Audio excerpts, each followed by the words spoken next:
This week on Cinemaholics, we are joined by special guest Ryan Oliver for a supersized review of Shazam, the latest superhero film from DC and Warner Brothers. I love the standalone-ness of the movie. It doesn't feel saddled with the baggage of the other DC movies. We also bury our feelings to discuss Pet Sematary, a new horror remake of the 80s Stephen King adaptation. I think they sacrifice a lot of the great character building that is found in King's novel. Later in the show, we're covering a wide variety of other movies and TV series, including The Best of Enemies, Shrill Season 1, The Inventor, Out for Blood in Silicon Valley, and Unicorn Store. I don't see the flaws. All that and more is coming up on Cinemaholics.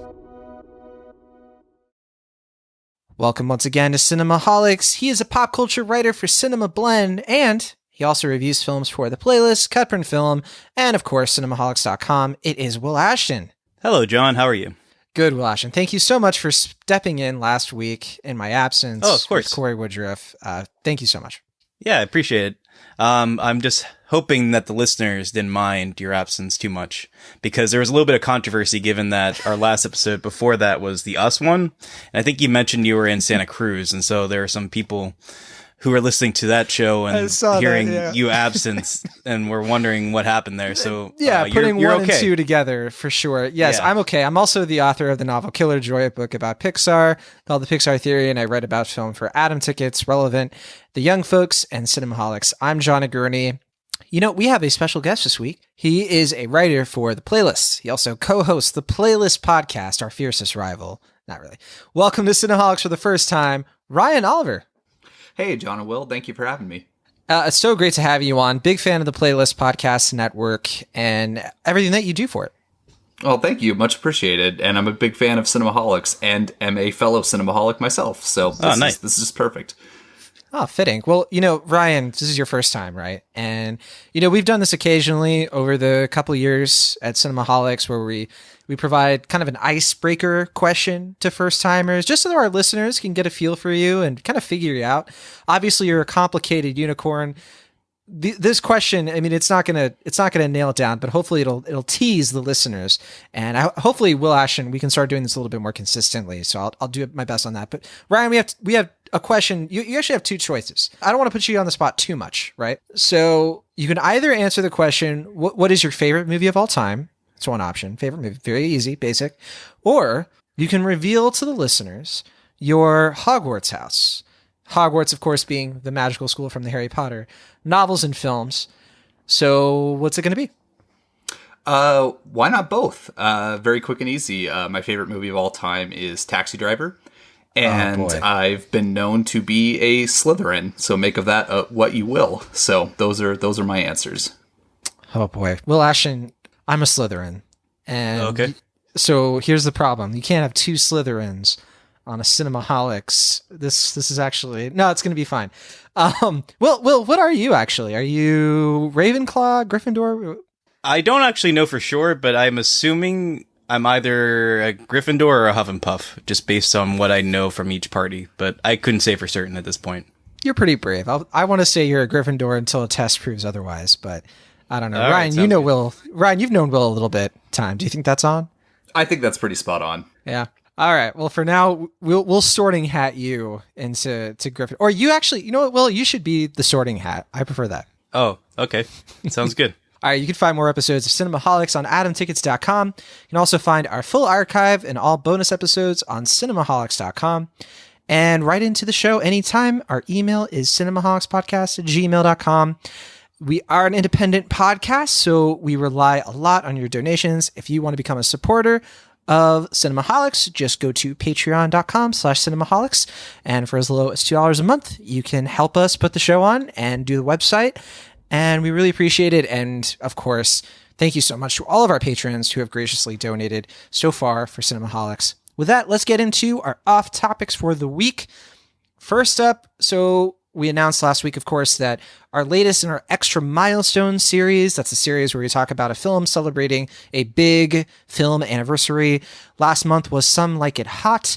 this month is Seven Samurai, which came out in 1954. Although Sam Nolan and I were debating quite a little bit about this because he was like, okay, are we going by the US release date? Because that was a couple of years later. The Japan release date was in April of 54, but critics screened it a different month. Regardless, we're going off of 1954, April 26th, I want to say. And we're going to be talking about Seven Samurai toward the end of April. Or actually, the episode will be out toward the end of April. But if you are a patron of Cinemaholics, you'll be able to listen to that episode early. But are you excited, Will Ashton? Are you going to catch Seven Samurai soon, or do you have a plan? Yeah, I'm planning to check it out as soon as possible. As we said earlier, I have not actually seen the film in full, so I'm just trying to find the right time to watch it finally, and I'll make a point to make it sooner than later. Same here. I haven't seen the film in about 3 years, so I'm excited to dive back into it again, but I'm thinking about getting the Criterion version or heading over to the library to see if they have it. So if you want to check out Seven Samurai, definitely check it out either on streaming or check your local library. Hopefully you'll be able to listen to that episode and partake in the conversation. And Ryan, have you seen Seven Samurai? Are you a fan? Oh, absolutely. And it's been probably even longer for me, like, I want to say like 7-8 years. So I'm about due for a rewatch of it. Oh, yeah. Yeah, when I saw it again 3 years ago, yeah, it had been similarly like 6 or 7, 8 years since I had seen it too. So it's one of those films I could watch it every year and I just forget to. But all right. Also, so Charlie Ridgely, he was on Cinemaholics very recently, so I want to just quickly announce I got to see Charlie Ridgely in real life this past week. Oh, wow. Yeah, Charlie was in San Francisco for the Toy Story 4 event at Pixar. He and I met up in downtown San Francisco, hung out, had a couple of drinks. Charlie, of course, was on our Serenity bonus episode. That is an awesome episode y'all should listen to, by the way, if you have not already. And I know by the download count, that was not really our most popular episode, and I'm very upset about that. But people should, because I have a feeling, right? Like a lot of people were like, I don't care about this movie. Obviously, according to the box office, people didn't watch it, but Charlie was on that episode, and it was great. I think that episode's going to be a grower. Like, I think more people are going to hear about Serenity. They're going to be like, what is this movie? I need to really dive into it. You know, I got to find out all about the rules and all about it. And they're going to find our episode down the line. So I have faith in that. I swear, like a year from now, it's going to be like that situation we had with Mid-90s, the movie, where we look at the downloads and it's like ballooned for like no reason. But yeah. Other than that, there was CinemaCon this past week, and I do want to say I've been keeping up with the coverage. I don't have a ton to add, but was there anything about CinemaCon that you wanted to point out? Anything that you're excited about the listeners should know about? Yeah, I was following it briefly earlier this week, and I mean, it sounds like there's some exciting stuff in there, or at least some stuff that I was kind of tepid about, and then I heard about what they were showing, or I got to see some of the footage. Like, for instance, the Joker trailer obviously premiered this week, and they showed that footage there, and I've watched that trailer I think like 8 times now. I really, really dig that trailer, and I don't know if that movie's going to be as good as that trailer, but it's Joaquin Phoenix, it's the Joker, so I just can't wait. I mean, that's just where it is for me. But there's a couple stuff, like I was kind of intrigued by the new Terminator footage, like tepidly, I guess, just because I've been burnt too many times by the Terminator series. And it's just like, anytime like one doesn't work out, just like, you know, that one, just forget it. We're doing it again. So this is like trial number 4, I think. Like 3, Salvation, Genesis, and now they're going to do this. And it's just like, I don't know how many times I can put myself through this, but, you know, this one sounds fun. Linda Hamilton and Mackenzie Davis. I'm excited. So those are ones that stand out to me off the top of my head right now. How about you, John? I was going to say, of all the films to have 2049 in the sequel subtitle, but yeah. I know, yeah. That stuck out to me. I definitely read up on the Toy Story 4 footage that was revealed. Charlie shared a little bit with that, which I can't really say because they actually saw like the first 20 minutes or so of the film. But I'm hearing that it's looking pretty good, Toy Story 4, and it's working. Like, people are more excited about it after seeing that footage, even some of the more cynical people like ourselves, I guess, not to speak for you, Ryan. But other than that, yeah, the John Wick 3 stuff looks pretty good. The footage they showed apparently went over well, and Knives Out. And got some I was going to say Knives Out. Yeah. That was, yeah. Did we miss anything, Ryan? Is that about it? I think that's about it. I'm not going to lie. I didn't follow it probably as extensively as you guys did, so I don't know for sure. I guess the one thing I do know that people were buzzing about that we didn't mention is Rocket Man.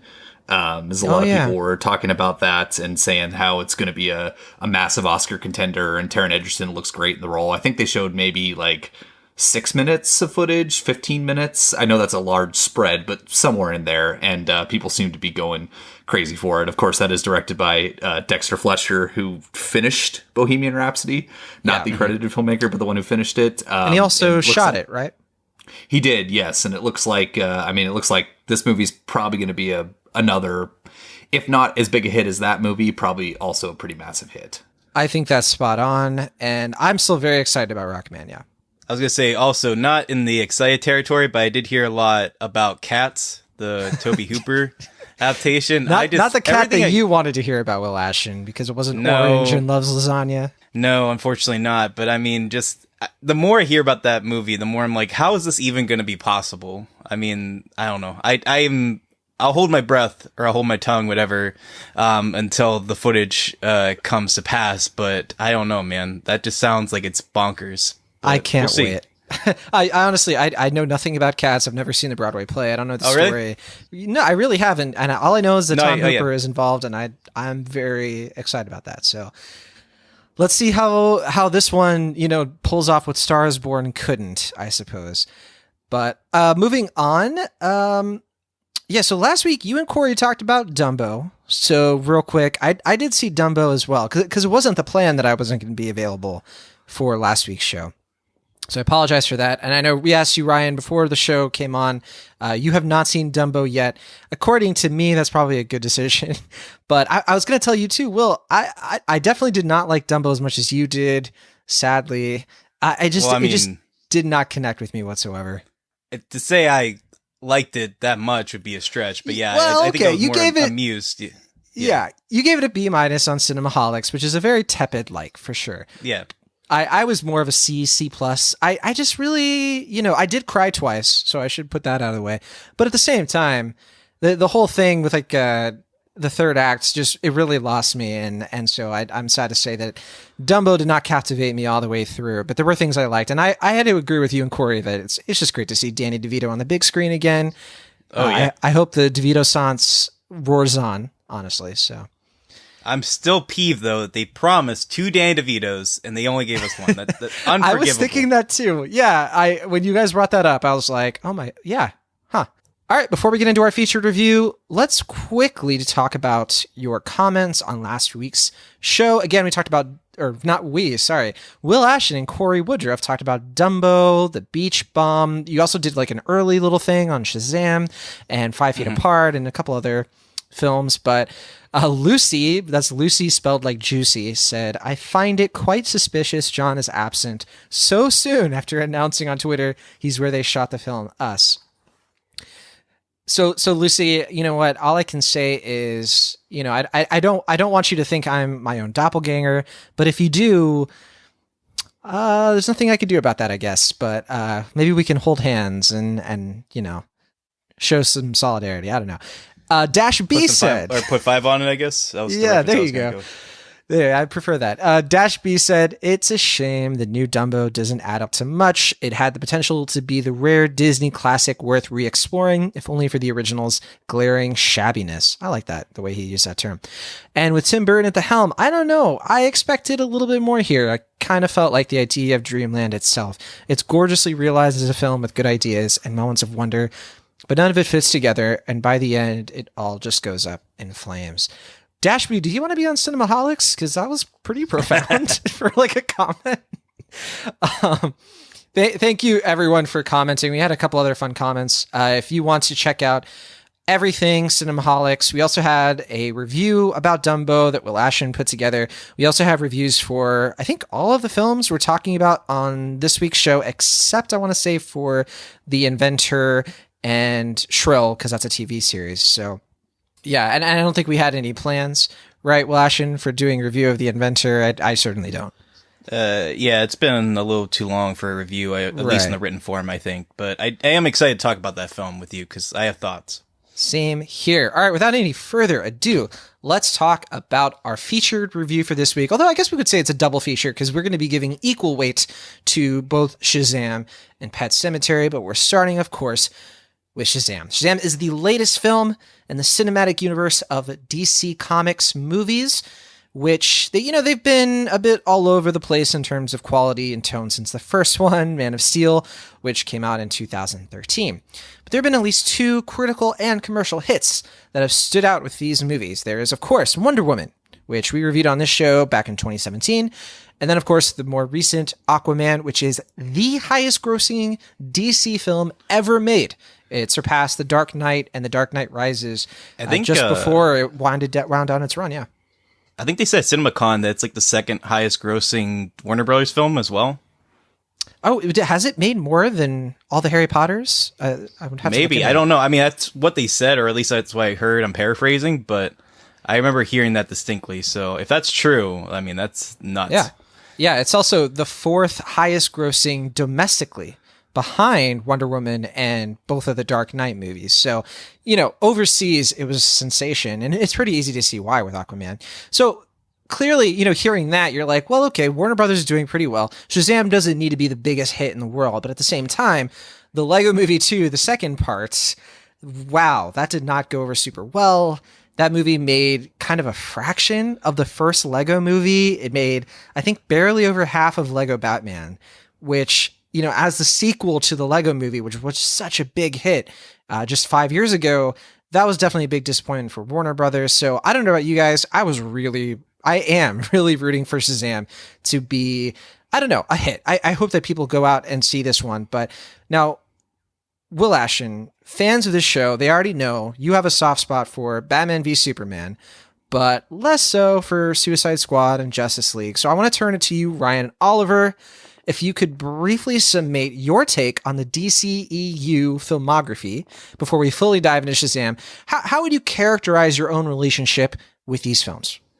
It's complicated to say the least, because I think you did a good job laying the groundwork in terms of these films vary so widely in terms of quality. And for me personally, these characters, the DC characters, are the ones I grew up more reading and more watching, like previous adaptations. So I've been rooting for these movies, but, again, it's a little dicey. Man of Steel, I think, has a strong first hour, and I think that Hans Zimmer score for that movie is like an all-timer.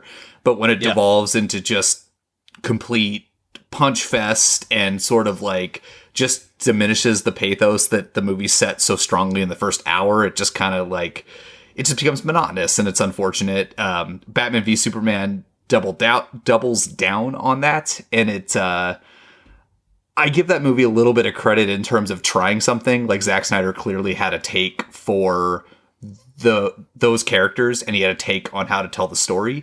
And I'll take an ambitious whiff over a studio mandated, focus grouped disaster any day of the week. Right on. But Batman v Superman is still, like, by the end of the day, still pretty messy. I think it's got some interesting stuff in it, but it doesn't quite know what to do with it. And then same thing with like Man of Steel, that movie becomes a huge punch fest at the end. Less said about Suicide Squad, the better. That movie is a raging dumpster fire. Justice League is like an unfortunate, clearly like studio notes the movie. They're just like, keep it under 2 hours, cut all the stuff that doesn't work, put all the stuff that people liked.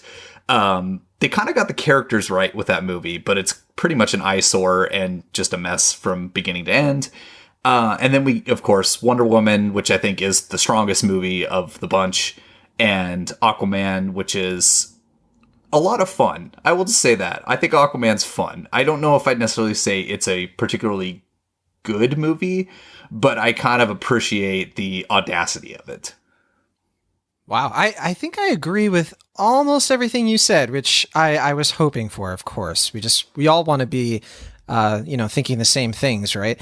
But awesome. So thanks for summing that up.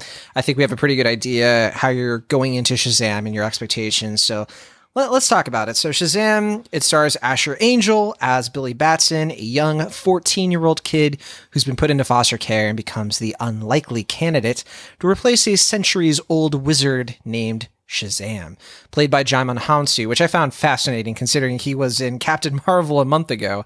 And wasn't he also in Aquaman? Or did I dream that? I don't think he's in Aquaman. Yeah, I don't think he's in Aquaman. Maybe I dreamed that. Hopefully the fact checkers will keep us in check. But anyway, whenever Billy Batson says the name Shazam, he instantly transforms into an adult version of himself, played by Zachary Levi. So he has huge muscles, a bright and red and yellow and white costume, a whole array of superpowers.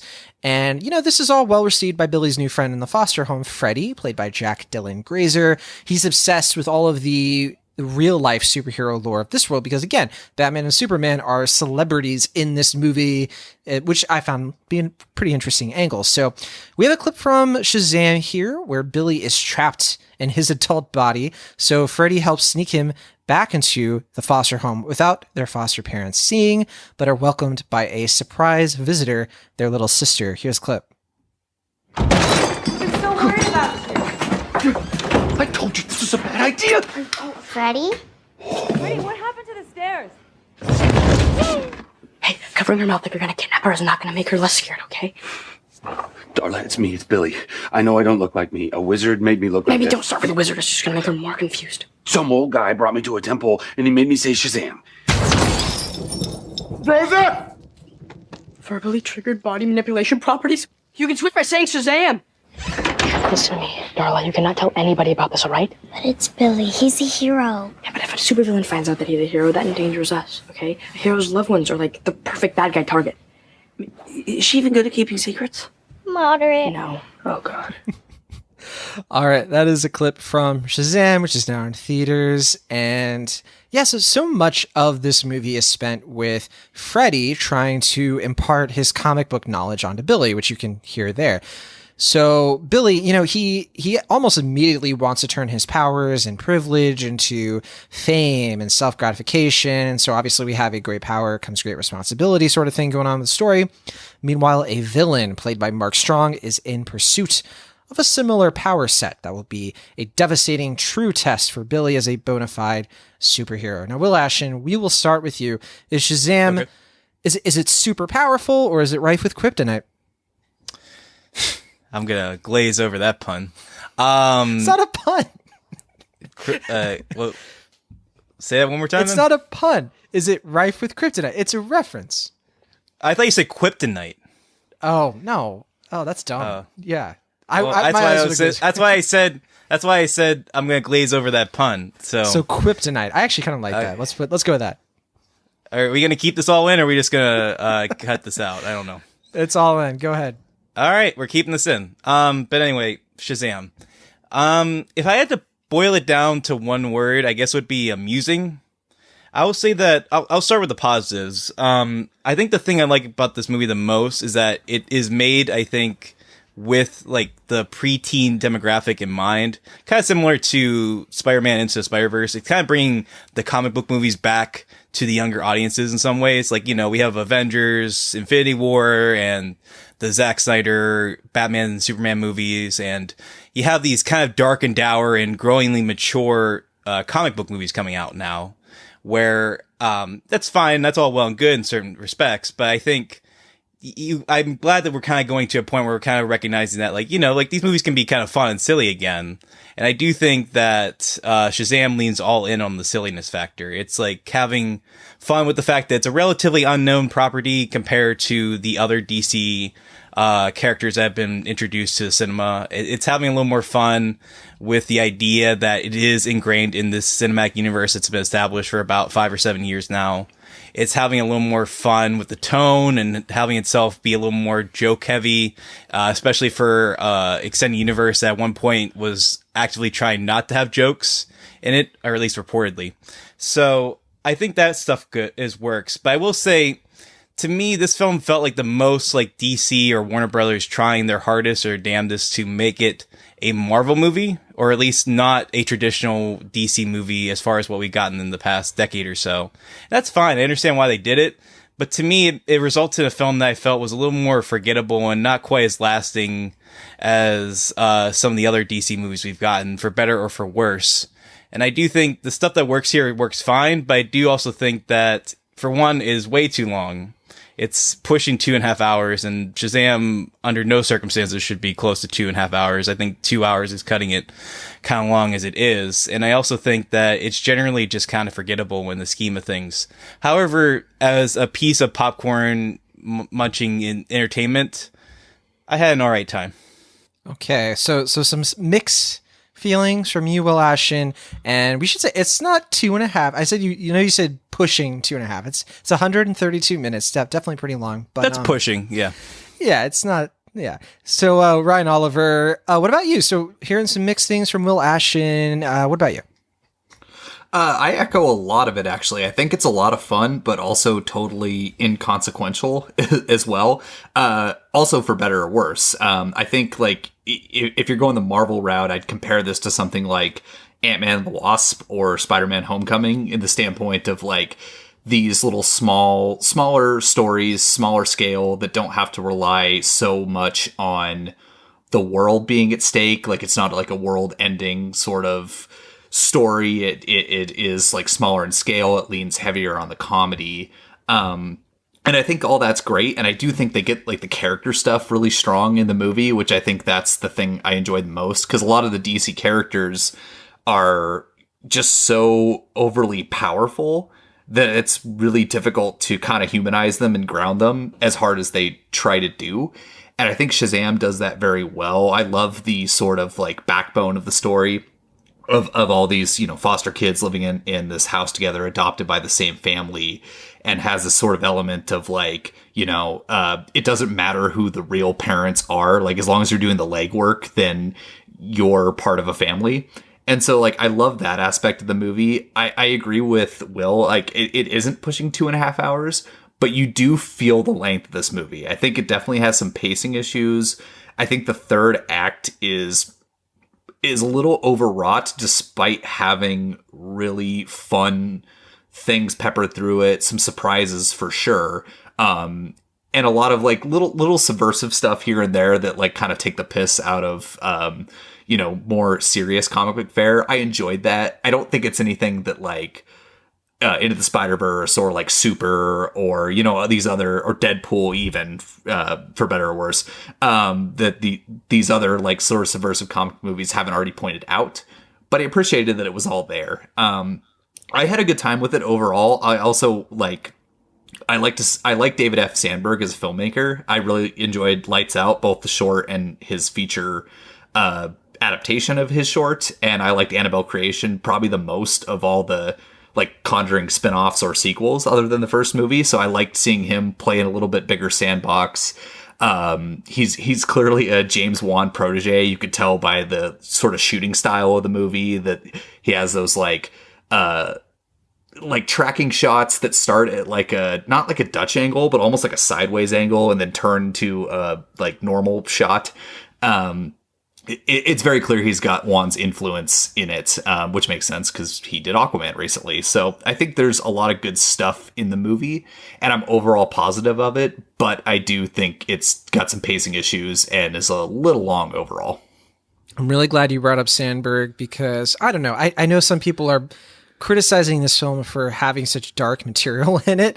It is PG-13, but there is some dark stuff here. And I do appreciate that he was able to bring in some raw horror elements into a few of these scenes, and the way that the 7 deadly sins are realized on screen. It's actually genuinely horrifying. And I like that because this is that kind of movie where I think you needed that sort of tension and that sort of stake building, right? Because as you mentioned, it is an inconsequential movie in the grand scheme of superhero movies. And so the world isn't at stake, but you're still able to feel like something bad could happen to these characters. At least that was the case for me. So it sounds like I like this movie the most because I definitely really enjoyed this. I thought this was just hilarious. I thought this movie was funny. I thought its timing was spot on. And I just got a lot of enjoyment out of the dynamic between Zachary Levi and Jack Dylan Grazer as these two kids who are in over their heads. There's obviously a lot of the movie Big in here. They even do a nod to Big in a toy store at one point. And you've got a little bit of Gremlins 2 in here. You got a lot of 80s movies, but it also has this like really charming kind of 90s superhero movie feel to it. And I actually think it really does come together. I have a couple of big complaints, but I really mean a couple. I do think that the length of it, yeah, I probably would have cut maybe 15, 20 minutes off this thing. It sounds like, Will, you would probably cut more, but yeah, it didn't need to be 2 hours. I think it drags a little bit. I would say the pacing for me was just fine until we get to the third act. And that's when it starts to get a little tough. But there is a speech, toward the end of the second act with one of the characters that just... It was the moment in the film where I felt like, man, this actually has some meaning to it. It's funny, but in the way that I'm feeling something, there's actually some substance here. But that goes into my next complaint, which is I don't think the themes always mesh super well together, because on the one hand, you have this great power comes great responsibility. Billy needs to learn what it means to be a superhero. And I think they're kind of saving the true realization of that for the next movie, which, okay, fair enough. But then you have this other side where he also needs to learn how to accept, maybe having a new family and, understanding that a family isn't just who you're related to. But that doesn't really fit with like the superhero thing. It really just sort of pays off in a way that builds upon something that could happen in later movies, I guess, without giving anything away. So those are my big complaints. But because the movie is so funny, and I do like that they make the most of their small budget here. The visual effects don't blow you away or anything, but there is, I said the word earlier about somebody commented shabbiness. This movie kind of has some shabbiness to it. It has kind of an 80s edge, and I really fell in love with it kind of instantly. It's, despite its problems, I think I accept Shazam or Captain Sparklefingers or whatever his name is as he is. I really got a kick out of this one. It definitely has that 80s edge to it, for sure. Like, it plays like a little bit like a Goonies or a Monster Squad style throwback, where you have these like, kind of wise, smack-talking kids, and they have an adventure in a genre or a type of movie that's usually more adult-oriented. So it definitely has that. And I do think that it's interesting. You brought up some of the darker elements of the movie, which seems to be... a point of contention, at least with some people, that, saying that like, it's kind of marketed as being kid friendly. And then there's these sort of dark elements. And, I get that. And totally like, if you're going to take your kids to see the movie, you kind of have to know your kids and what they can handle. Yeah. I think for most people 10 and up, right, is probably a good starting. Yeah. Yeah. It just depends. Like it's one of those things that's probably a good baseline. Maybe like 8 if your kids mature. Yeah, I was gonna say. Yeah, for sure. But like, I remember probably being way too young watching the first Tim Burton Batman and seeing the Joker burn that guy to crisp with a hand buzzer, like, so it's like, while there are some dark elements here, I don't think there's anything necessarily darker than, say something like that, or even some of the stuff in the Goonies. So, again, it just depends on what any parents out there listening. It just depends on what your kids can take. So I guess proceed with caution, but it's mostly kid friendly. I was going to say also, just real quickly, I do think in relation to darkness, the material that is dark is primarily purposeful. Like it's mostly for the villain characters and like the menacing characters. So it's not like dark for the sake of dark, like some people perceive the Batman v Superman film or Man of Steel to be. Like it's the moments that are dark are there for a reason. It's like just there to kind of add some stakes to it. But sorry, go ahead. Oh, I was just going to say too, it's shocking. Speaking of the dark moments, that we haven't mentioned Mark Strong yet, who has been was he in Green Lantern? He was in a DC movie. Okay, I thought that was the case, but like here, and he's played this type of villain role before, but he's really good in this movie. Like I feel like that should be said, and especially having a villain that's like clearly motivated too. Like he's without giving anything away, like he's front and center of the prologue of this movie, so we understand the sort of deep-seated motivation he has for doing the things that he does, and I think it creates like a really excellent dynamic between him and Billy Batson. I think he tends to be pretty good as an actor in his villain roles. I would say for like movies like Sherlock Holmes, right? I just think it's usually the writing that lets him down. And here, I think the writing is a little bit better. I think it actually, allows him maybe to show off a little bit, right? Like he gets some pretty devastating moments, and I like how with his role as the villain, you have Shazam actually act like a kid, right? Like when the way that he fights, like the first time he actually has to go up against the Dr. Savannah, he isn't super brave, right? So like those are the little touches where I was like, I actually believed that a kid was being, you know, mistaken for a superhero. And I appreciate that the script actually recognized some of the more human elements of this character, Billy. Even though he wasn't all the time likable, I still sympathized with him, which I was not expecting that for Shazam. I was expecting him to be the weakest link, to be honest.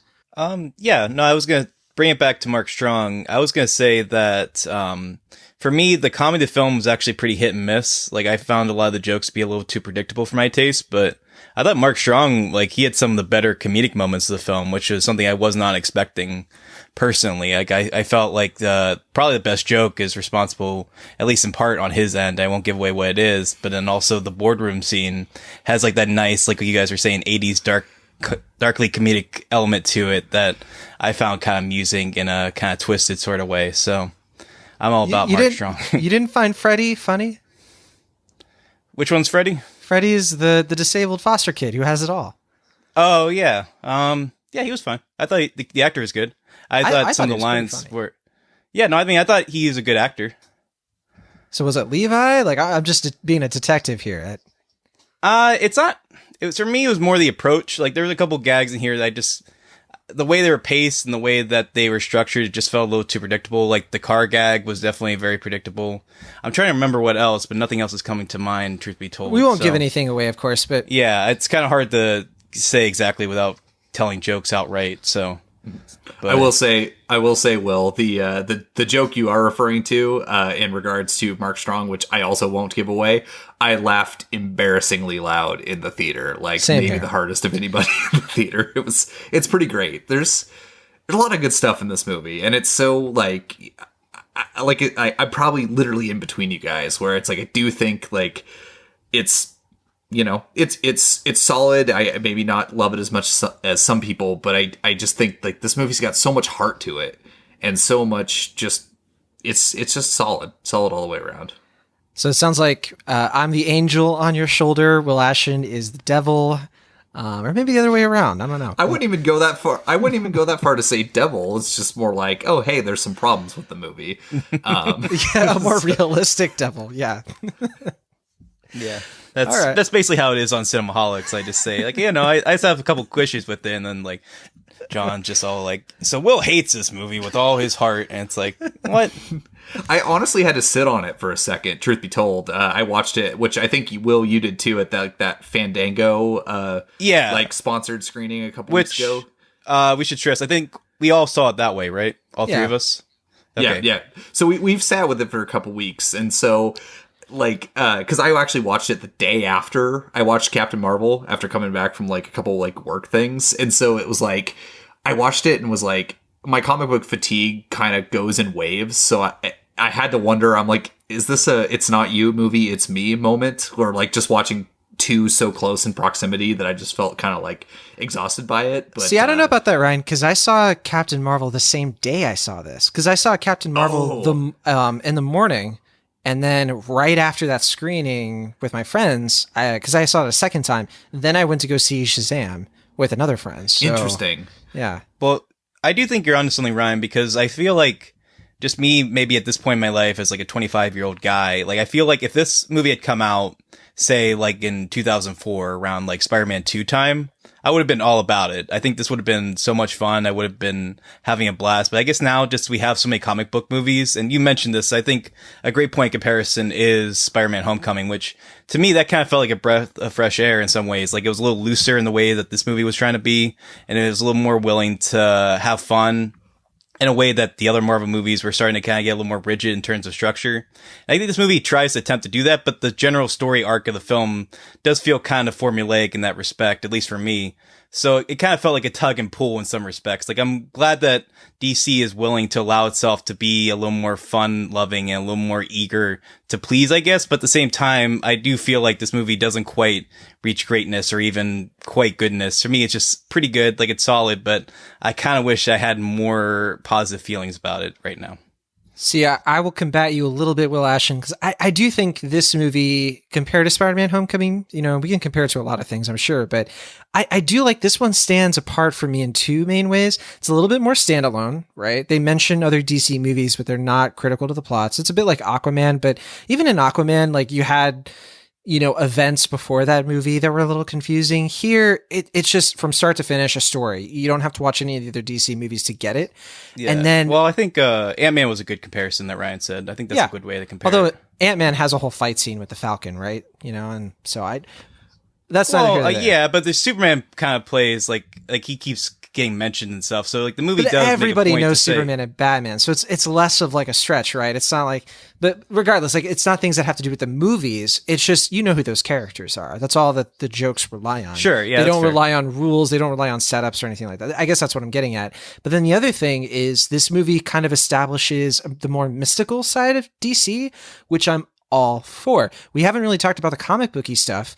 As somebody who does really like the Captain Marvel comics, I didn't read Captain Marvel Adventures. Those are like the 1940s, but I know of them, and I definitely find them to be very charming and ridiculous. But and I guess we didn't mention this either. Yes, the character used to be named Captain Marvel. It's not important.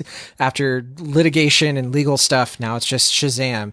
But I do appreciate this movie kind of plays a joke at that, where like they don't call him Shazam, but they don't call him, you know what I mean?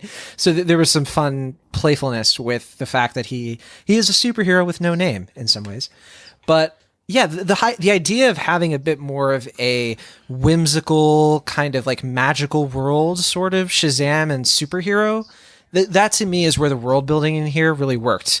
And I think as the movie went along, it slid more into that. And I hope they continue that strain into future movies, because that is a way that this can feel different from a lot of the other superhero films, especially Marvel ones. Because even compared to like Doctor Strange, that one's more like mystical, interdimensional. Whereas Shazam, I mean, if you're not reading the comics right now that Jeff Johns has been doing, they are super fun.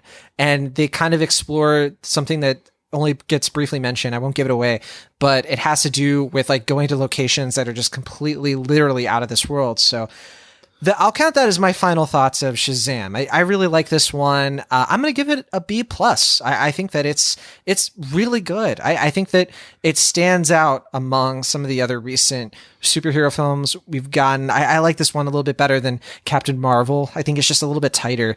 And I hope we get a couple more of these things, especially with Black Adam. I think Dwayne Johnson could do a lot with that character, kind of make an anti-hero / villain out of him. And he will undoubtedly be showing up sooner rather than later. But B+ for me. What about you, Ryan? I think I would probably just go solid B. Very good time, very entertaining. Like you mentioned, I love the standalone-ness of the movie. It doesn't feel saddled with the baggage of the other DC movies. It acknowledges they exist, which also does create sort of a weird dynamic, because it's like it acknowledges these heroes exist, but then there's also like merchandising within the movie for like Batman and Superman. So that was, I don't know. I thought that was an interesting or weird thing, but yeah, I think it's solid overall.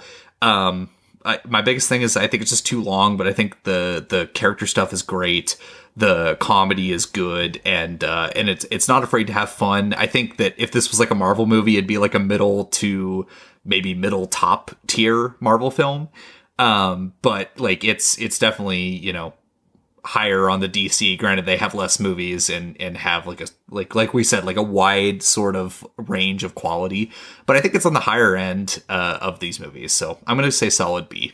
All right, that's a B for Ryan Oliver. And, I will add too, I think this movie never quite reaches the highs of Wonder Woman, but it also never gets to the lows of that movie. So I could see an argument made for this is a better film, or at least right on par with Wonder Woman, which I think is the best of these DC films, in my opinion.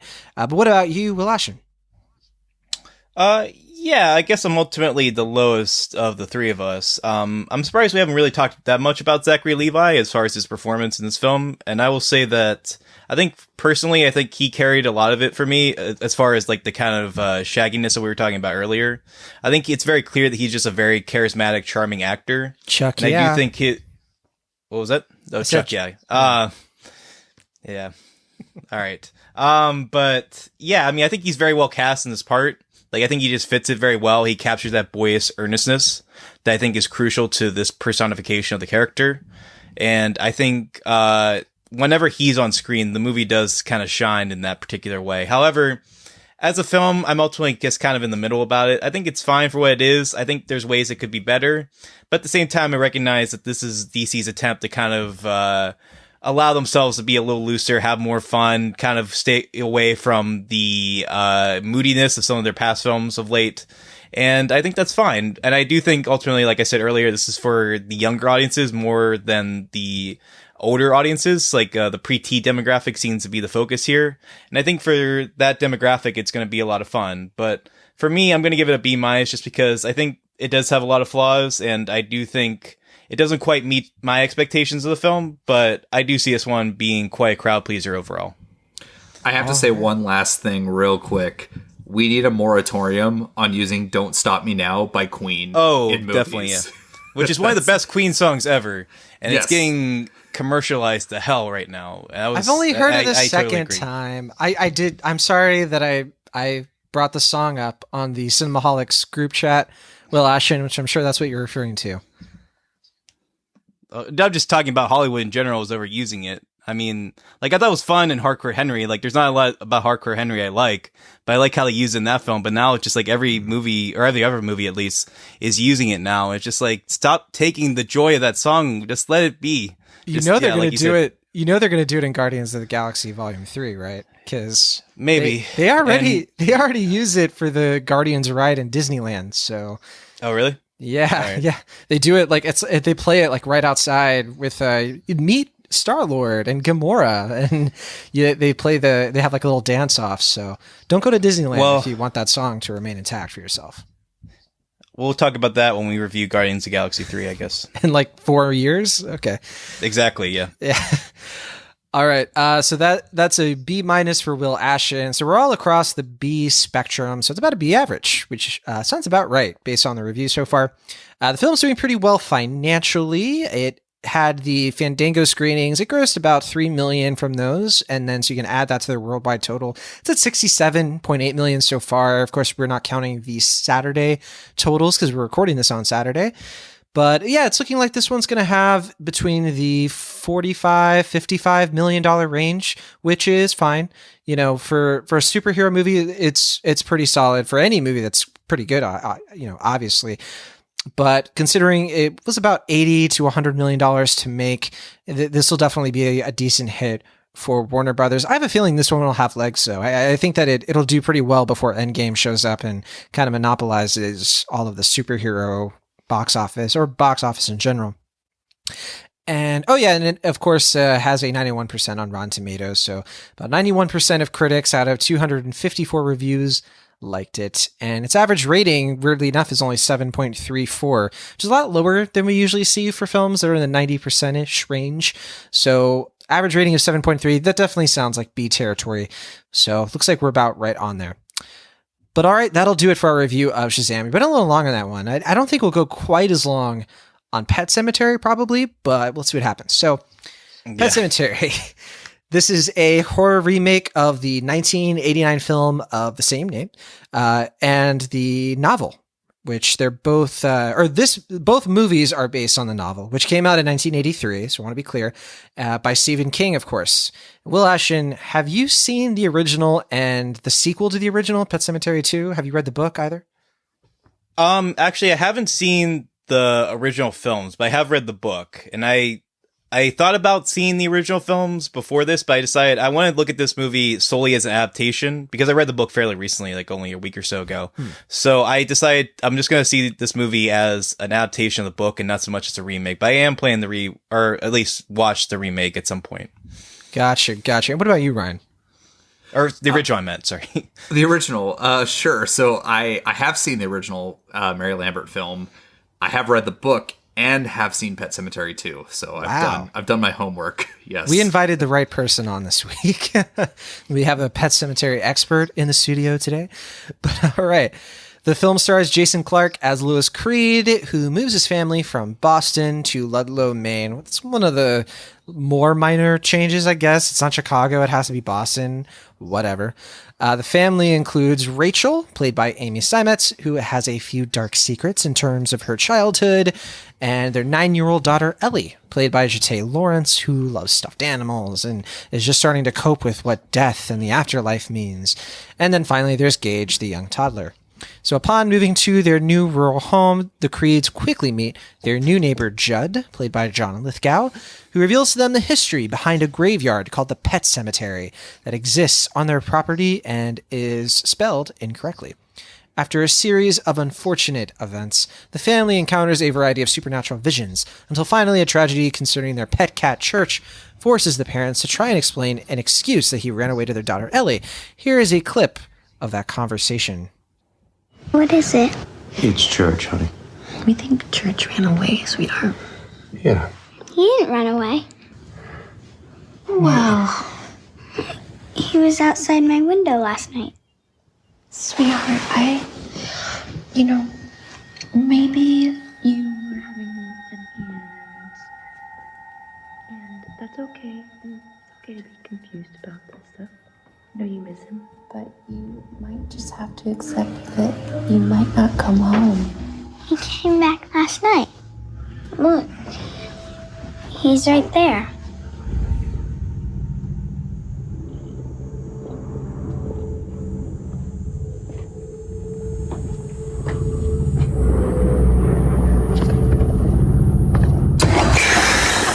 All right, that is a scene from Pet Sematary. Apologies for all children who just listened to that and jumped out of their seats.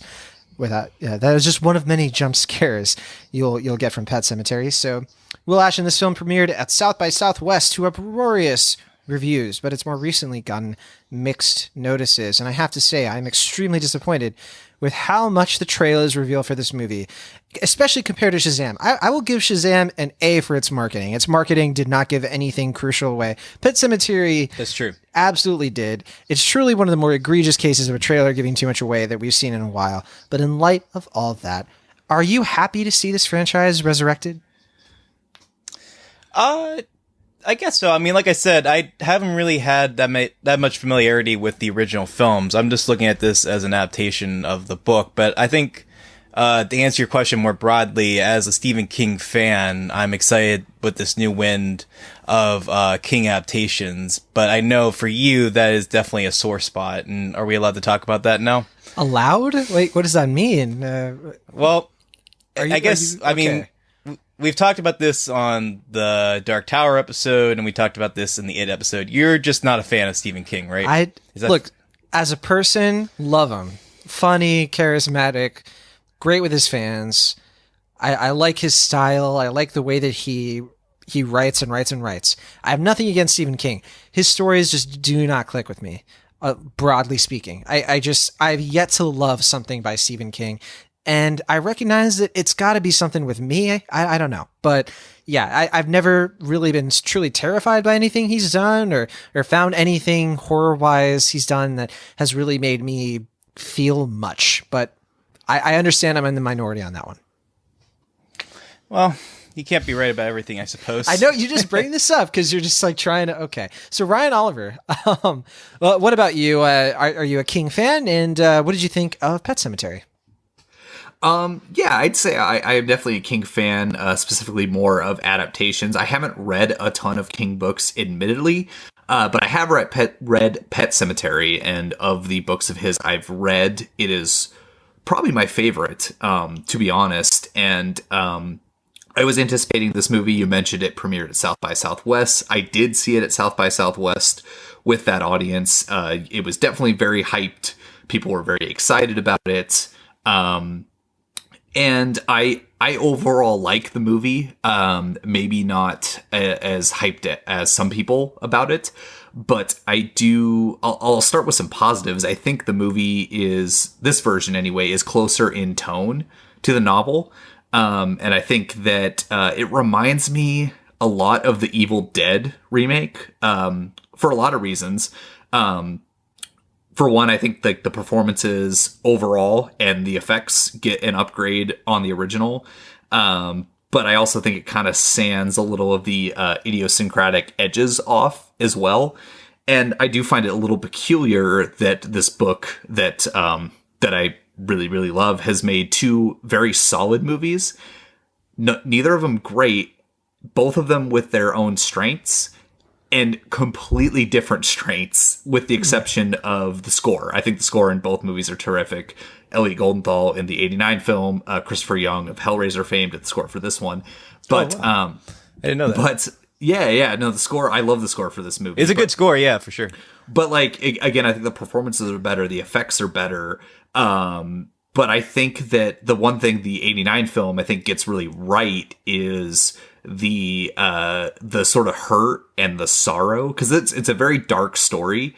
And while I think the tone of the original is all over the place, I think it gets that like sort of theme of loss done better than this movie. I think this movie moves along at a clip, and it's very like technically effective. It starts with like an overhead tracking shot of like the woods, much like the Evil Dead remake.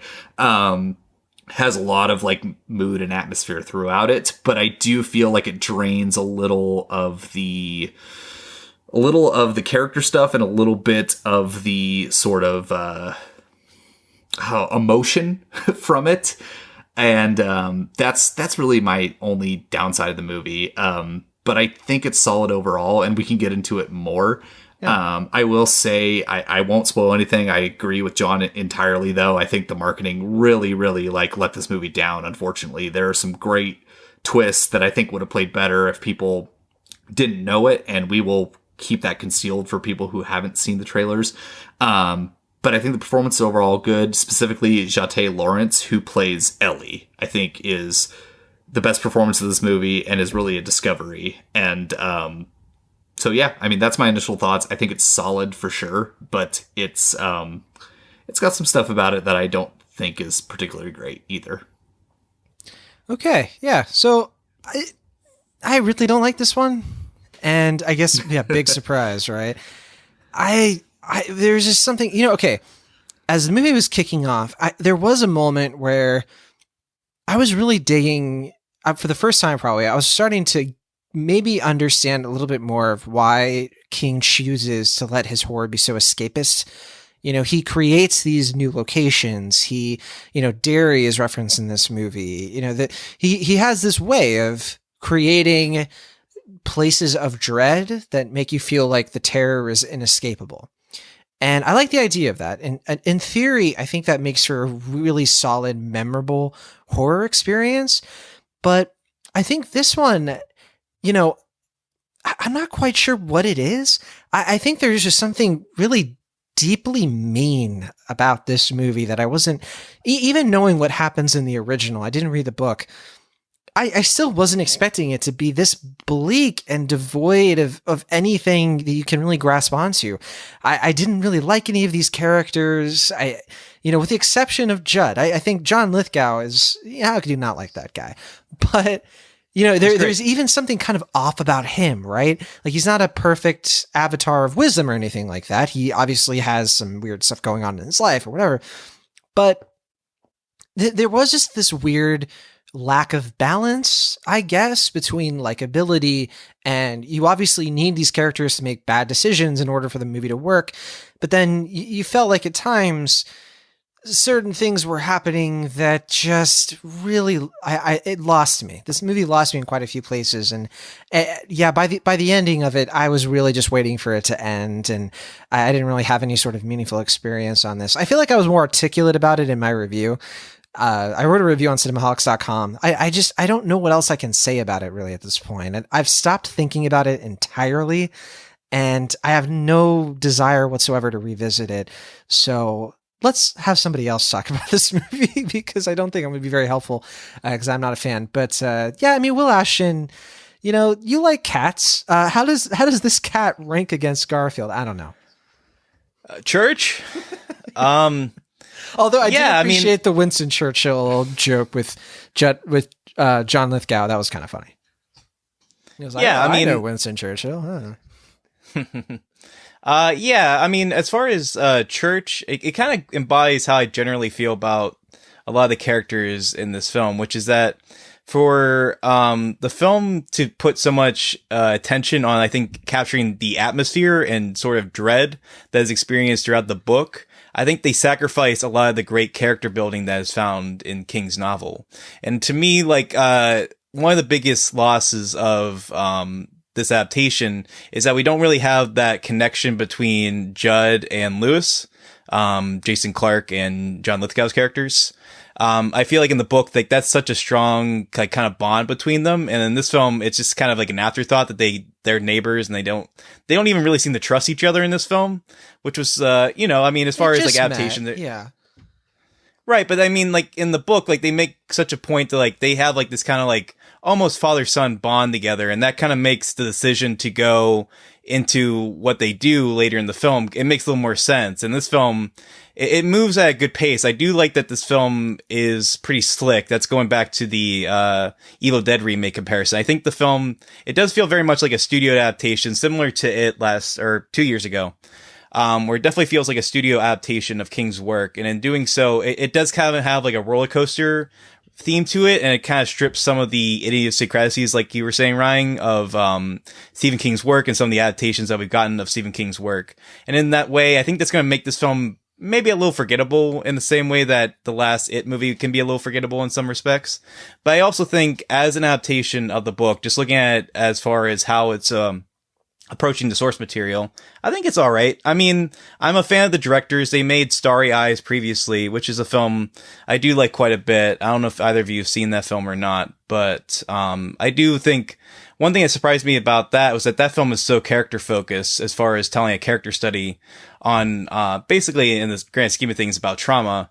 And in this film, they also are exploring grief in a kind of like similar way, but I found that the character moments just didn't quite land as much as they did in that film or in King's book. And I think to me, that's probably the biggest disappointment overall about this adaptation. But as far as just adapting the book and capturing kind of the spookiness as far as what King was able to capture in his novel, I think overall it's all right. Before you go, Ren, I just want to say I am so sick of horror movies about grief. That is all. Go ahead. We get it. I will say, I mean, this is no Hereditary, to be clear. Like, this is no Hereditary. But I think if Hereditary was maybe a little too much for you, this would probably be a fine this is more corporate. Yeah, it's a little bit more like you've seen a movie like this. It's not going to blow your mind. Sure. But, sorry, you were saying, Ryan? Oh, no, I was going to say, well, to your point, yes, it's no Hereditary. It's no, like, Don't Look Now or The Changeling, like, anything like that. It's I think it wants to play in that ballpark, but it is too sleekly crafted and too, like, sort of jump scary for better or worse to really register on that level. And to Will's point, I think, like, the biggest downfall of this movie is some of that character stuff is missing. And even that stuff was in the original. And I don't want to, like, just compare and contrast book to original to this movie. But it is evident in the original movie, however sort of like over exaggerated and melodramatic as it can be in that 89 film, it's still there. And I do think that is one thing that is sorely missing in this movie. And it uses a lot of shorthand, like a small example is like Rachel's dad hating Lewis, which there's a little like there's visual cues there. And it's certainly there in the filmmaking. But I also feel like it's one of those things where it's like, is that only noticeable if you've read the book or seen the original movie sort of thing, where like, that's a character trait? I don't mind that they use that shorthand, but it just feels a little like I completely forgot about that. So it didn't happen. Even though I had seen the original, I completely went over my head, which is interesting. Oh yeah. See, there you go. Exactly. Like there's a little like, it's like a visual cue. It's just sort of like a look of disbelief, but it's like, again, you like you could easily glaze over that if you're not paying attention, and I think that is a detriment to the movie. I don't think it harms it, I guess, because it doesn't matter ultimately. But I see what you're saying. Yeah, I guess it doesn't matter, but it also is like it strips feels less the fleshed material. out. Yes, Right, yeah. It Okay, feels yeah, less fleshed fair. out. That's what I'm getting at. Yeah, it doesn't harm the movie because if you're not noticing, like it doesn't harm anything that you don't know.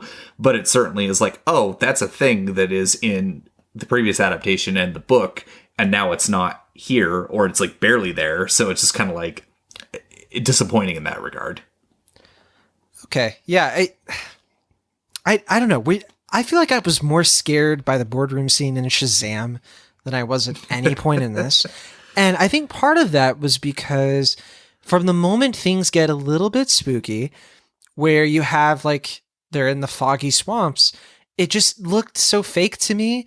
And it is interesting to compare this movie to Shazam. I promised I won't do it too much, but in Shazam, yes, also not the best visual effects, also kind of a tricky budget to work with. This one had a much lower budget, but you know, it worked for me in Shazam because I mean, it's a comedy, so like you can kind of just laugh off how bad everything looks.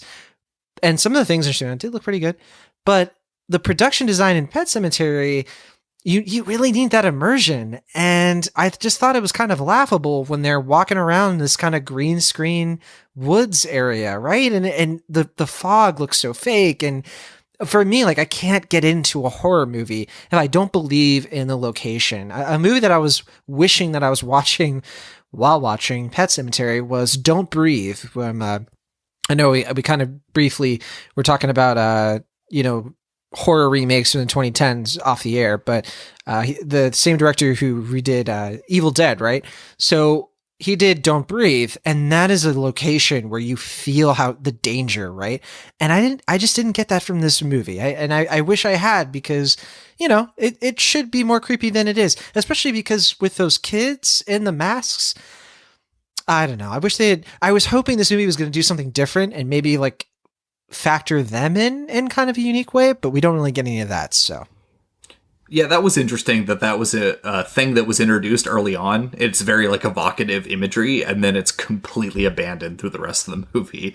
That was something that's strange. Though I gotta say, I actually believed the location, and again, maybe it's the fact that you have some strong performers here, specifically Jason Clarke and Amy Seimetz.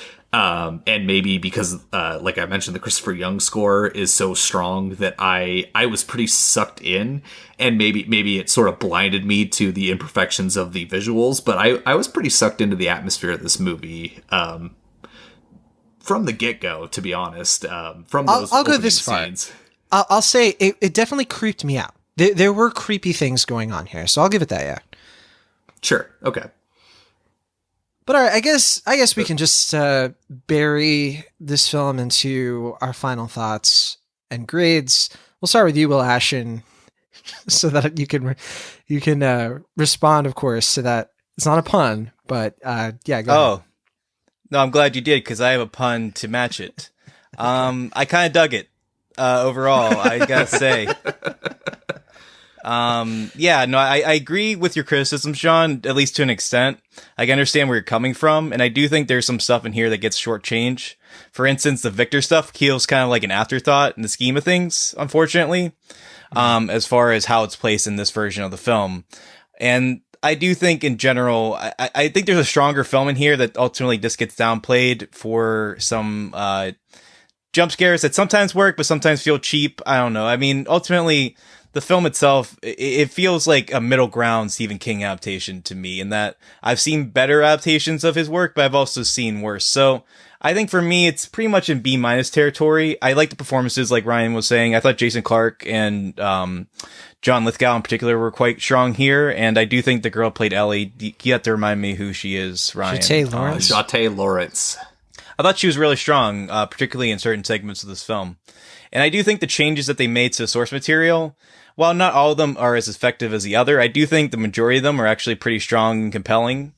And, I'm kind of glad that they went out there and they were willing to, make those risks and try it. So yeah, for me, it's a B-, not as good as it could have been, but, I was all right with it overall. All right. And, what about you, Brian? I think I'm in the same camp, like B- to B, but I've seen it twice now, but I think I'll stick with my initial review that I wrote for the playlist. I'll stick with the B minus, and it really sounds through this conversation that I'm like really down on the movie, and I'm not. We should say that you were quoted in the trailer. I mean, so you do certainly have proven that you are high in the film in some regards. I think it's safe to say. Thank you for pointing that out, and I appreciate that. Yeah, I did get a pull quote in the trailer, which was really nice. But it was definitely we all know that they'll pull the things that they want. Of course, yeah. But, so like yeah. So like the pull quote was a wicked crowd pleaser, which by the way seemed to be false if you look at the audience score on Rotten Tomatoes because it's like really low. It's like 45%. So I must have been wrong. But I did. The full quote is, Pet Sematary is a wicked crowd pleaser at the end of the day, which is both a compliment and a detraction. Because the movie is so sleek, it's so well made, it definitely delivers on horror elements, it delivers on the creepy atmosphere, it delivers on many levels, but I do think it drains, I think it drains a lot of the emotion out of it. It uses a lot of shorthand, sometimes to a great effect, a lot of times to not.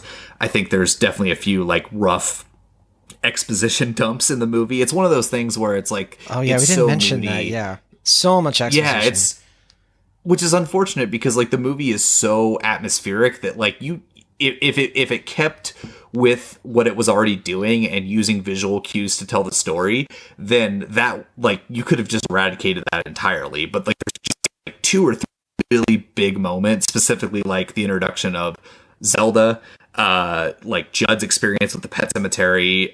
Those are just like a couple examples that just like they happen throughout, and it's just kind of like, I wish you didn't do that. On the flip side, to positive, it has a surprising amount of dark humor to it, which I did not expect, which also maybe is a hindrance to some people.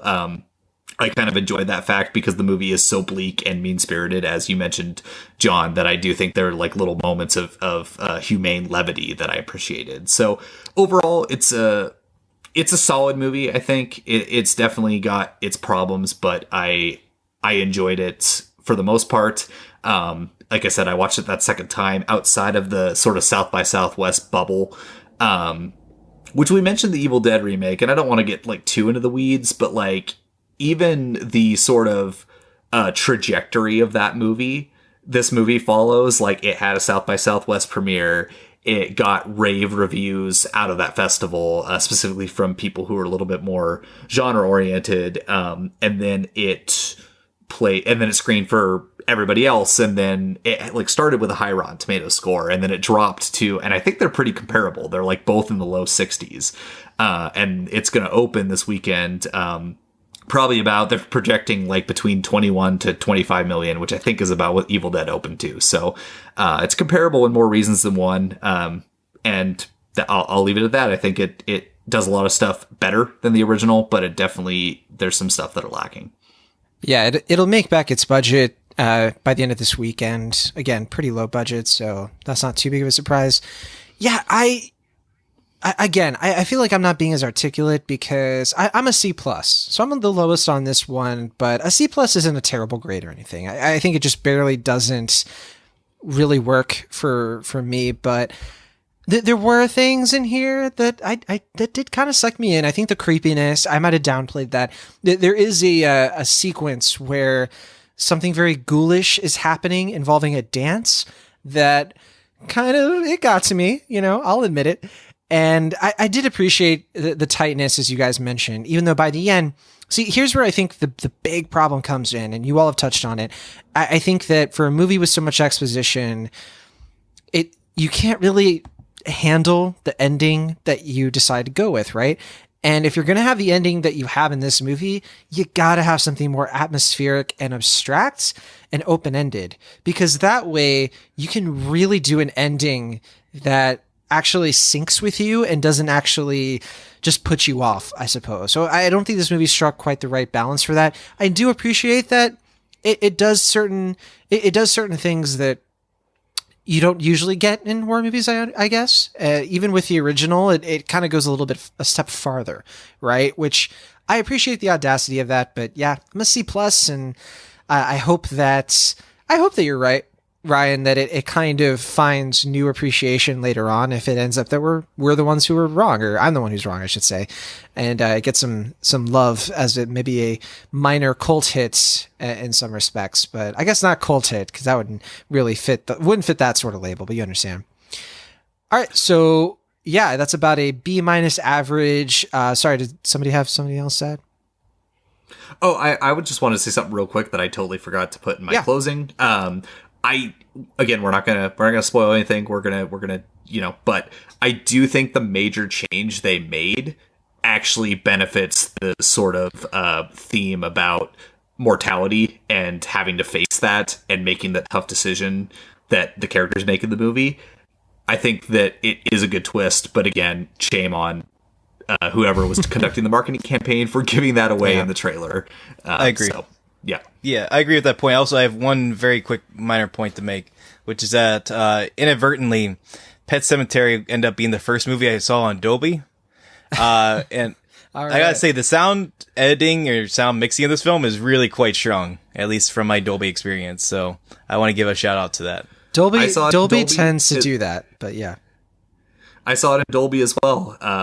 In San Francisco, no less, which again, John, I'll let you know next time I'm in town. Yeah, you should. Literally, when you saw this, I was a block away from it regardless. The AMC Metreon in San Francisco has a very great Dolby experience, but the crowds can be extremely hit or miss. I actually was at the Metreon this morning to see Breakthrough, and I got to tell you guys, I don't think Fox 2000 is going to be using my pull quotes for in their trailers for Breakthrough. If they do, they're braver than any other studio, and unfortunately, sadly, I hate to say that actually because Fox 2000 is going away.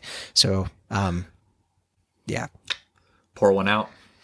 Yeah, that was weird. That was very weird. Like to see the 20th Century Fox logo and the whole drum fair, and I was like, man, this is like one of the final times I'm ever going to see this. But regardless. All right, so Pet Sematary, about a B- average, and it's doing fine for, kind of a minor horror film.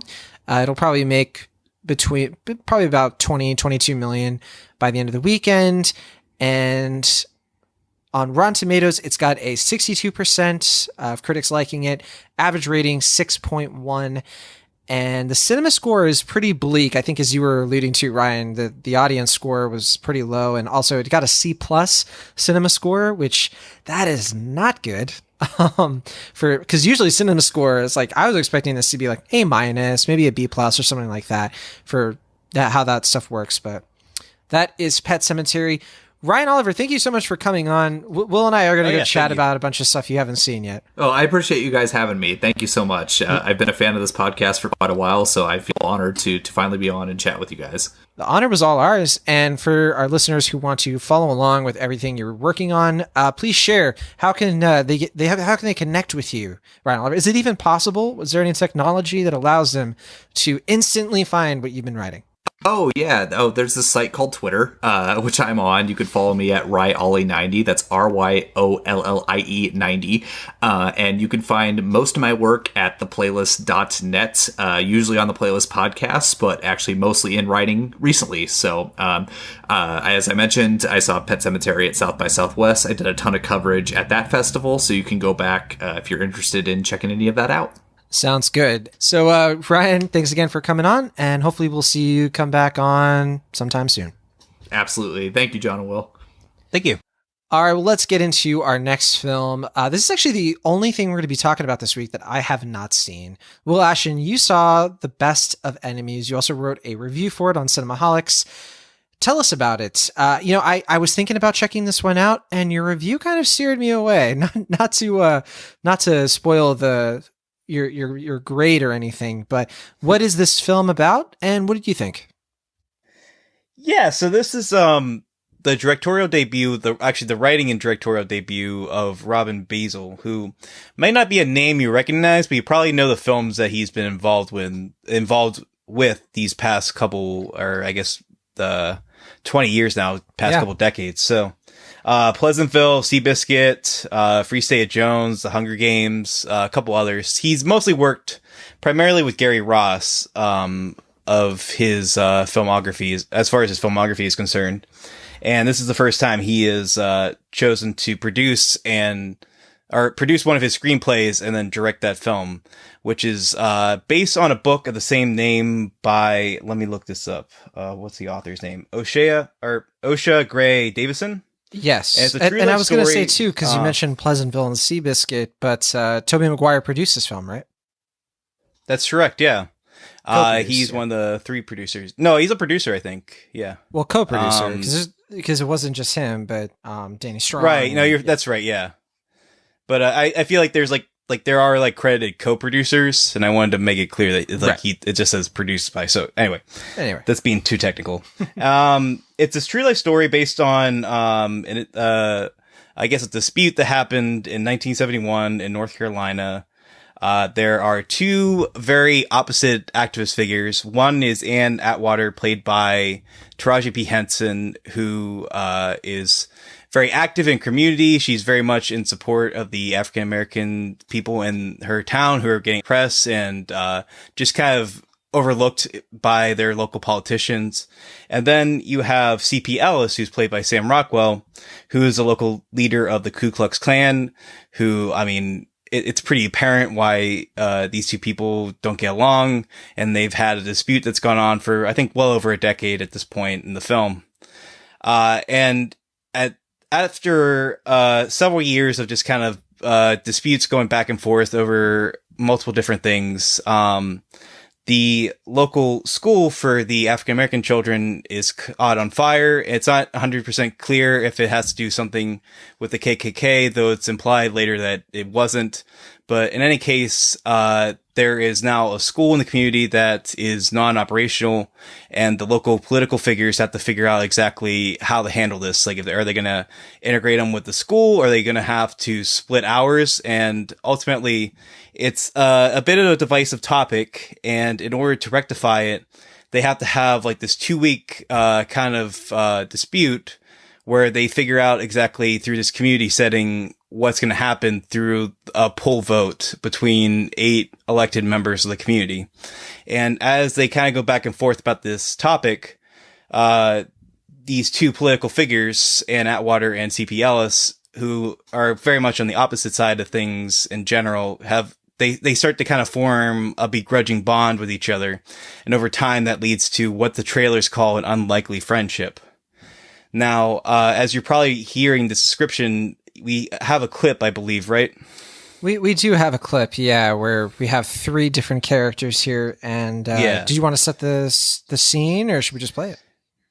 Yeah, this is if this is where I believe it is in the film. This is like after a meeting, like they're still kind of testy with each other, our main 2 characters, and also a third person. I'm blanking on the actor's name, but eventually they are trying to get their points across, what they kind of feel in their own ideologies, and that's basically where this clip comes into play. CP.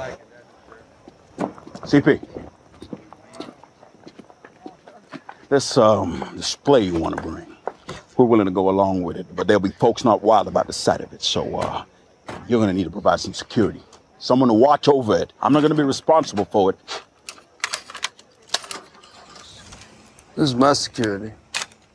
That gun don't belong here. I like to have it close in case I need to do my talking for me. This here does the talking for me. I have a Bible. Oh, you do? Have you read it? Of course I read it.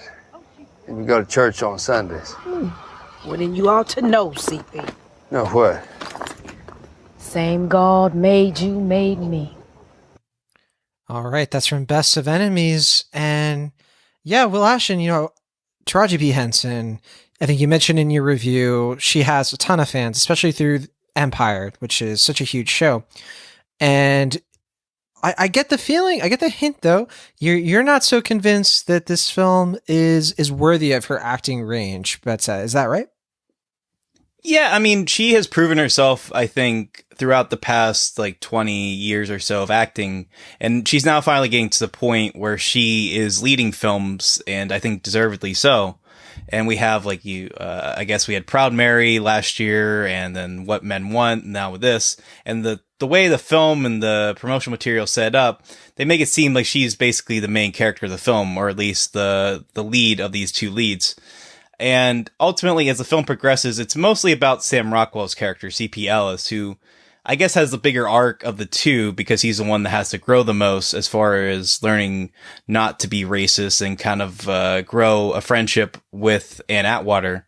And I mean, I guess from a storytelling standpoint, I can understand why they went that way. However, I do think for a film that's meant to depict the nature of like equality, or like, you know, recognizing that, or these two characters recognizing that they're equals, it just feels kind of bitterly ironic that the film feels the need to focus more on the one character as opposed to the other.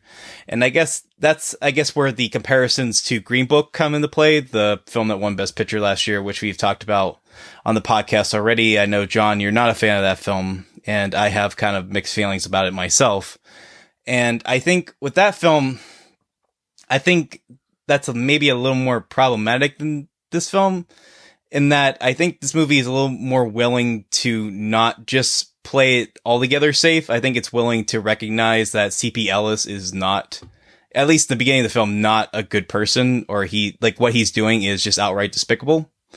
And I mean, that's a pretty bold choice to make him arguably the main character of the film, you know, that they're tackling that balance between recognizing that this character is morally repugnant, but also kind of keeping interest as far as what's going on or keeping tabs with his life. And I think that's more a credit to Sam Rockwell's performance than the writing and directing in the film, because I think at this point, Sam Rockwell, and this is to me a bit unfortunate, he's kind of getting typecast at this point as playing racists and bigots. It's weird. It's so strange. I don't understand why this keeps happening, but yeah.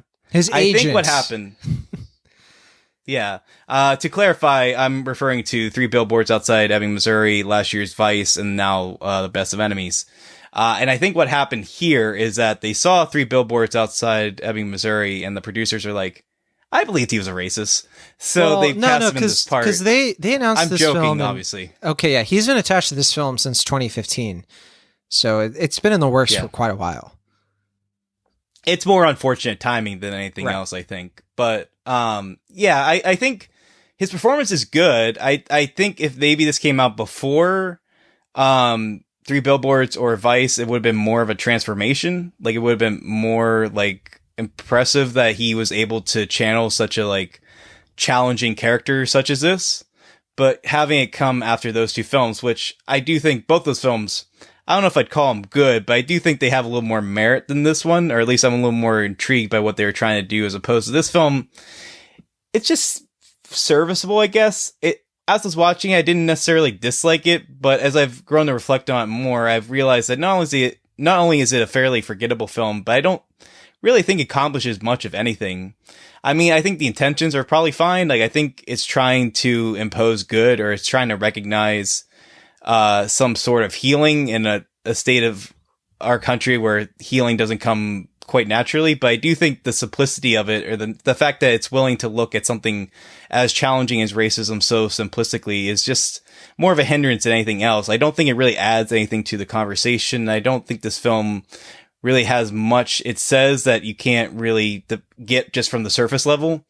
And I think that's really a shame, because there's no denying that Taraji P. Henson and Sam Rockwell are extremely talented actors, and they certainly bring their talents to this film in many respects. However, I just don't really know if this film is worthy of their talents. I just think the film itself is it's fine as a directorial debut. It's fine, I guess. I mean, as a depiction, or a platform for Robin Beazle to step behind the camera and have a little more calls behind the scenes. It's competent enough, but I just don't see this film really making much of an impact or really doing anything that we haven't seen elsewhere. And it also feels, speaking of the timing, fairly unfortunate that this film, for better or for worse, is coming out not only after Green Book, but Black Klansman, where that film, I think that was much more willing to have a more thoughtful and more deep conversation about what it's trying to say. And I think this film, in comparison, just feels very lightweight. So for me, it's a C plus film. I don't see myself thinking about it much after the fact. I think after this review, it'll probably escape my mind for the most part. And that's probably for the best. It's not a terrible film. You'll probably get a fine Netflix or Redbox rental of it, or, you know, if you see it on HBO, it wouldn't be the worst way to spend your time, but it's also not the best way to spend your time either. So with that, I give it a C plus. It sounds like we can safely say that if any of you have a Best of Enemies trivia night coming up, you don't want Will Ashton to accompany you. You will not even remember. But seriously, so yeah, I'm pretty disappointed to hear that. I do think the people who are coming out to see this, they appear to be liking it. It hasn't really made money. It just came out, but yeah, it's only made, I think, a little over $1 million so far. But its cinema score is high. I mean, it got an A cinema score. And I think that's probably because the people who do choose to go see this are, they're in the mood to engage with material like this, right? But yeah, it doesn't sound like anything that's going to sway moviegoers who aren't in the mood for yet another civil rights era drama about racism, at least in the trappings as you've described them. As far as Rotten Tomatoes goes, 51% of critics liked it. Only 45 reviews though. So yeah, with Pet Sematary and Shazam out, this one's getting kind of pushed aside. And yeah, a kind of a shame. I don't like to see films, especially under STX. I like what STX does with the way their distribution model, and yeah, they've been having kind of a rough year, if I'm remembering correctly. So Best of Enemies, so it's too bad. But your review for that is on cinemaholics.com, and I recommend all of you read it. There's a lot more that you get into in detail that I thought was definitely worth checking out. Oh, well, thanks, John. Okay, we can finally talk about my favorite movie of 2019 and 2018 and 2017 and 2016 and 2015. That is Unicorn Store, best movie of the year, maybe the decade. Okay, I'm pulling off my normal John shenanigans, but no, I'm actually being serious. It's the best film. So Unicorn Store is a new indie comedy coming out on Netflix. You can stream it right now. It stars Brie Larson, in which she is it stars Brie Larson and she directs. I almost said that she stars twice. In a way she does, though. So she directed this film. She stars in it. She plays a young woman in her 20s named Kit, who loves art and glitter and unicorns and other fun and bedazzled expressions of whimsy. And in some ways, she's a bit like if the Manic Pixie Dream Girl was given a real character arc. But the film kicks off with Kit failing out of a career in the arts. I forget. I'm not sure if it was saying like it was art school or if she was like trying to make it big in like the art scene, or maybe a little bit of both. But I think it's art school. Yeah, because I think she does call the guy her professor at one point. But anyway, no one appreciates Kit's particular style of rainbows and all these crazy overexposed colors. Yeah. So at least as far as this film portrays art school, which is like her professor is the guy who's famous for something like Stick in a Box or something, like very kind of like symmetric way of looking at art, I guess. It's very funny. They use it for a funny gag to show the difference between her and sort of like the mainstream Velvet Buzzsaw type art scene, right?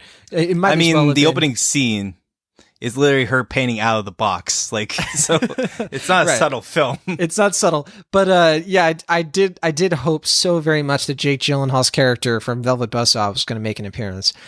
Sadly, he does not. So, if only. And we should say too, this likely because this film actually came out in 2017 at a couple of festivals and did not do super well there, and it's been on the shelf. So it's kind of coming out as sort of like a, here you go, Brie Larson, great job for Captain Marvel. Well, yeah, no, they're playing it smart. Netflix, I think they wanted to wait until Brie Larson had, not only Brie Larson, but Samuel L. Jackson had Captain Marvel come out, and it's on Netflix now a month after the fact. It's a smart business play. It is, but I wouldn't say that's a reason why it's coming out now instead of a year and a half ago. But regardless, so Kit, again, she fails out of art school, and to avoid being branded a failure by everyone, even her supportive and spirit parents, played lovingly by Joan Cusack and Bradley Whitford, who are these enigmatic camp counselors, which I thought was interesting because they aren't the stereotypically stodgy parents, right? Who was like, oh, I wish you would just tone it down and get a job like I do, at the furniture store. Here, they're a little bit more realistic. Like, they're supportive, but kind of in a way where it's not the type of supportive she wants, right? Which is, I like that distinction. I thought that was interesting. But anyway, to avoid being branded a failure, Kit decides to get a job at a public relations agency for a vacuum magazine. Fancy. And she begins to hate her new boring life until one day she gets an invitation from a bizarre pink-suited man with streamers in his hair named the Salesman, played by Samuel L. Jackson. And she gets whisked away to a place called the Unicorn Store, where the salesman makes a fascinating proposition to Kit that unicorns are in fact real. They exist. And her dream of having a pet unicorn of her own might just be in reach. Here is a clip of her talking to the salesman about this very proposition. Unicorns? Unicorn. Behold. Oh, Kit, don't you want to just jump into that screen and hug the shit out of your very own precious pink unicorn? Braid its hair, sing its songs, bake it cookies. Yes. But unicorns aren't real. As a person who works in a unicorn store, I take great offense at that. Just allow me to show you around, and then you decide, okay? All right, and from there, so he actually takes her around, shows her the unicorn store. But a lot of this movie doesn't have Jackson in it. It's not Captain Marvel, right, where most of the film is them two. Mm-hmm. It's not, a lot of it is she's just trying to get her life in order to have this unicorn, and she meets a lot of different people along the way, and I love this movie. I know it's being a little cheeky toward the beginning, but there was something about this film. It made me laugh. I had a really great experience with it. I just thought it was a delightful movie. And I was so surprised because there was a lot of negativity around this movie that I kind of maybe was lowering my expectations. But watching this, I just really love the way Brie Larson does this character. It's so weird and out there, and the comedy, it's both dry and not subtle at the same time. And it was a great mix. And I just thought the writing was sharp, and I just found myself laughing the entire way through. I thought it was funnier than Shazam, which I know is not saying much considering you didn't think Shazam was that funny, Will Ashton. But tell us all about your C-. I don't know if I'd go quite that far. I'll start with the positives. I think Brie Larson does show promise as director here.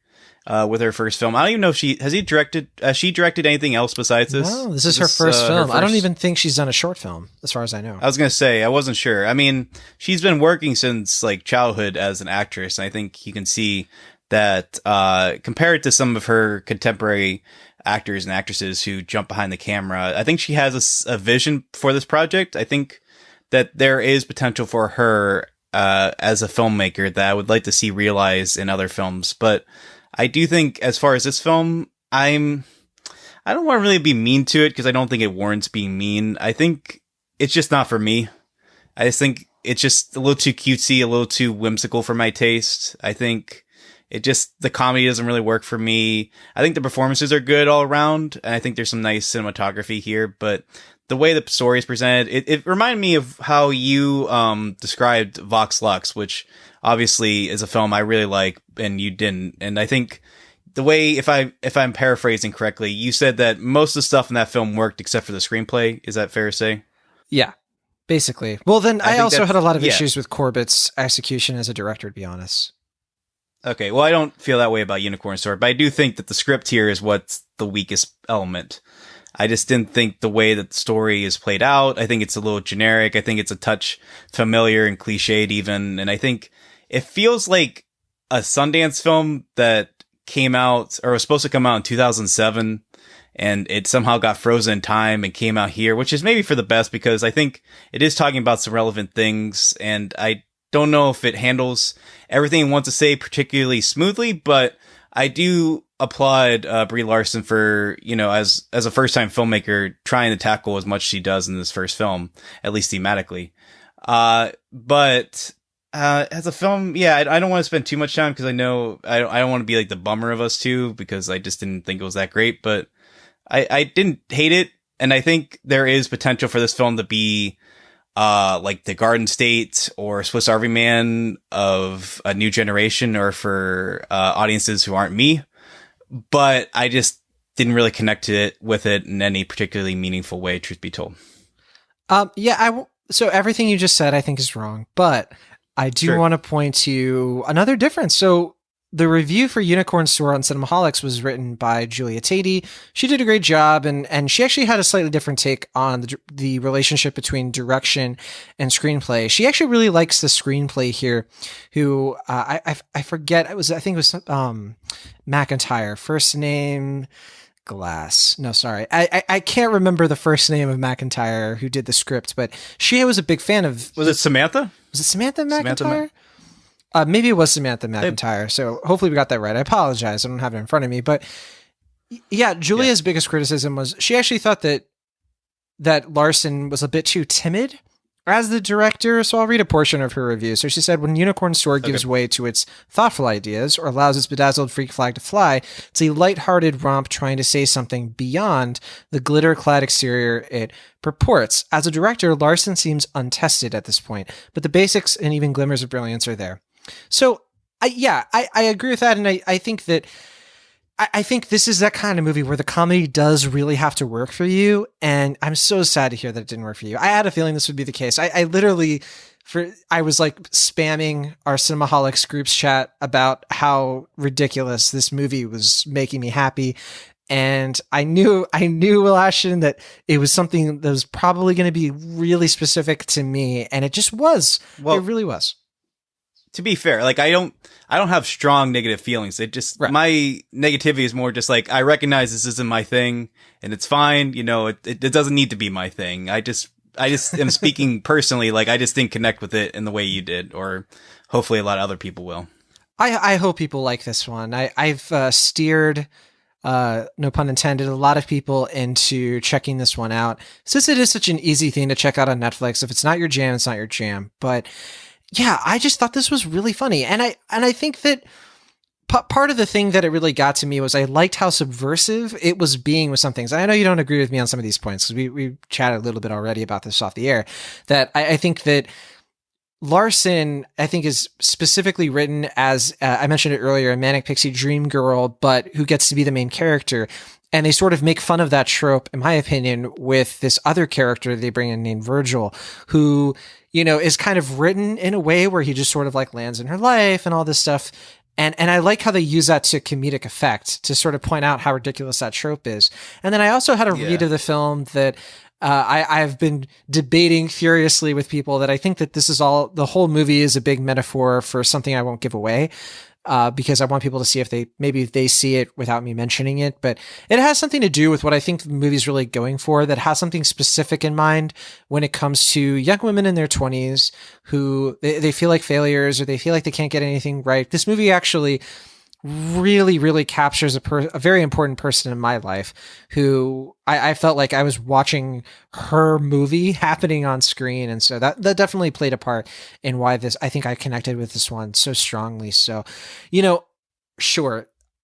Should I give it an A+? No. Will I give it an A+? Yes. So what do you give it, Will Ashton? Are you actually giving it an A+? No, I'm not. I'm not that ridiculous, but I should, right? Yeah. It's up to you, man. I don't know.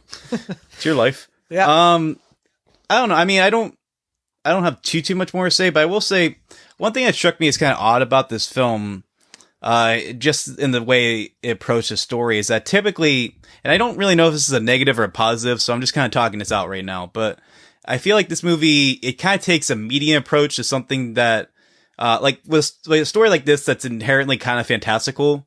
Usually you see something like Swiss Army Man, where like they kind of get you into the mindset of the protagonist, and then later on kind of like unravel it and expose like what they're trying to say thematically.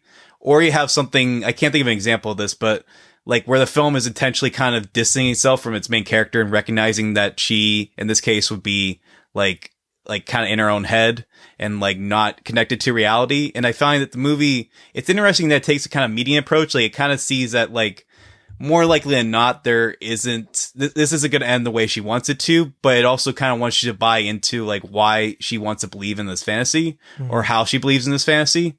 And I think I don't know if that's a plus or a negative of the film. I think it kind of gave it a little bit of an uneven tone for me, but I found that was kind of interesting. Did you get that, or am I off base here? I think in a sense, like I think that the way that she's written, there's enough tangibility there where you can watch her and not disbelieve what you're seeing, but also not be super bored by it. So I actually like that it's kind of in the middle, because I feel that is a part of the character study that should be more human, of like, she's silly, right? But she's not silly in a way that's like the really, like I was mentioning before, the manic pixie, like all of that, like weird just to be weird.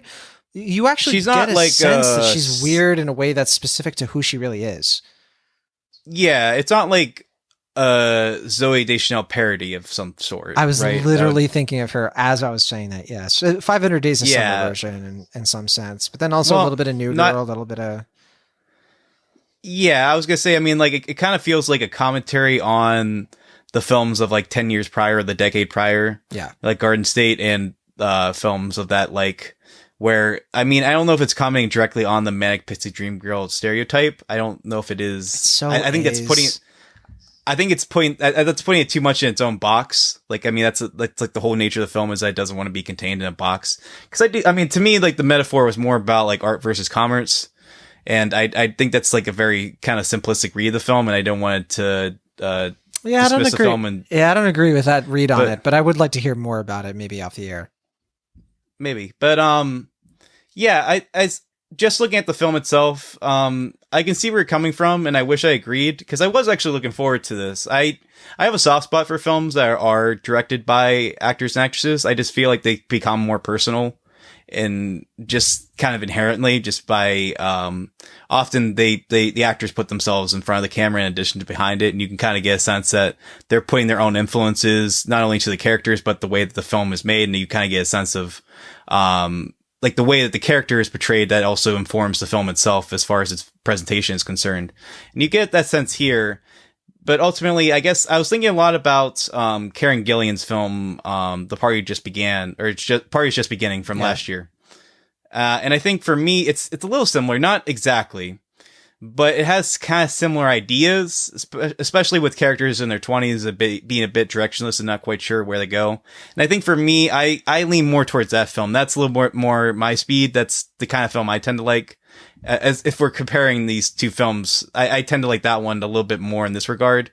So I have that film and I'm happy with it. And I think you have this film and that's perfectly fine. So to me, it's not a mean C+, but it's just like, I'm just a C+ on it because that's just how I feel. But I would not take it to heart, John.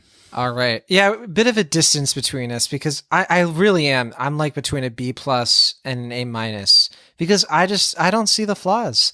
And I'm only low on it because obviously it's not the kind of film that's going to blow your mind. There aren't ideas in here that are altogether important. It doesn't really rate high, I think, in the doesn't matter scale.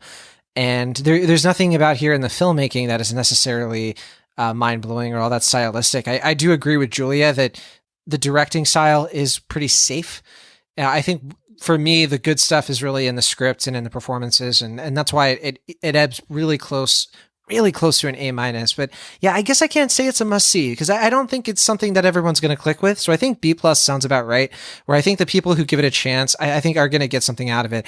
And, you know, maybe not all of them will love it or anything like that, but at least have a good time seeing it. I think it is, we've talked about this like brand of Netflix film before, the kind of like easygoing indie comedy you can blow in a Sunday morning, right? While you're, I was going to say, this is actually, I think, one of those times where the Netflix approach is probably for the best, because I think if you if you really like it, that's great. If not, you didn't go out your way to see it. So, if you think it is of interest or you might like it, you can just check it out on Netflix. If the first 20 minutes aren't really speaking to you, you can shut it off and you'll probably be better off. But if you like it, it's right there on Netflix. Yeah. And, I hope more people are more towards you, John, on this one than me, but ultimately I have to speak to myself and how I felt about the film. All right. Well, the film has a 100% on Rotten Tomatoes. That's not true. Out of 500 reviews. Metacritic is 99, I guess. It's a 55% out of 49 reviews and 45 on Metacritic, but we don't have to talk about that. But all right, let's move on to the only TV series we're going to talk about this week. I know this is extra long, but it's partly because last week I wasn't here, so we're catching up a little bit. Yeah. Thank you for waiting, by the way, on this next one, Shrill, the new Hulu series. We've been meaning to talk about it for a few weeks, and I'm a little bummed we haven't. We had to put this off, but I'm glad we can talk about it now, and I appreciate you waiting. But Shrill, Will Ashton, what is this about? What is this Hulu series? Is it as good as Casual? No, I don't know if agreed. I don't know if that's my favorite. I just wanted to get that Hulu out of the original. way. No, I was gonna say I have a limited familiarity with Hulu originals, so I can't really speak or attest to the quality of a lot of their shows. But I would say it's probably my favorite of the ones I've seen from their original slate TV wise.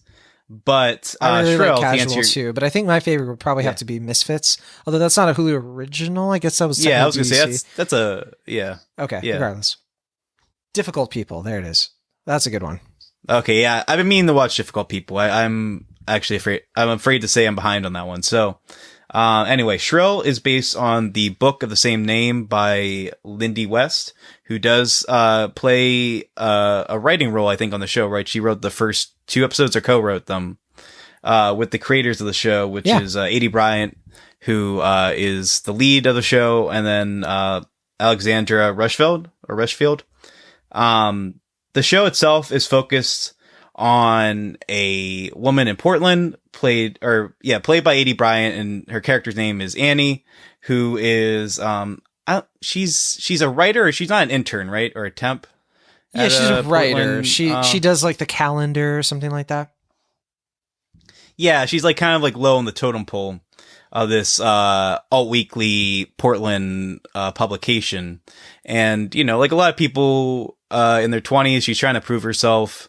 She wants to make a stand, and she kind of battles her like own problems at any given day. A lot of it given to her appearance, who a lot of people just kind of tend to either write her off or just kind of dismiss her, sometimes casually, sometimes not, based on her weight. And she uses her life experiences to, or she channels them into her writing in a way that becomes very personal and speaks to a lot of people, especially in the internet age. And she tries to incorporate her voice more into this alt weekly, and that becomes a bit of a problem with her boss, played by the great John Cameron Mitchell, who I adore on this show. I love him in general, but I think on this show he's fantastic. I think one of the best characters by far. And I know this is a very women-centric show, so I don't want to spend too much time, just praising one of the men in the show, but I just want to make a point to say that I think he's great in this show. But this is primarily a platform for A.D. Bryant, who people probably know best from SNL. I don't know if she often gets lead like skits. I know she often kind of plays like the straight woman in a lot of skits that I've seen from. Usually a side she's character. Like kind of like, whenever like Melissa McCarthy can't be Sarah Huckabee Sanders, she steps in.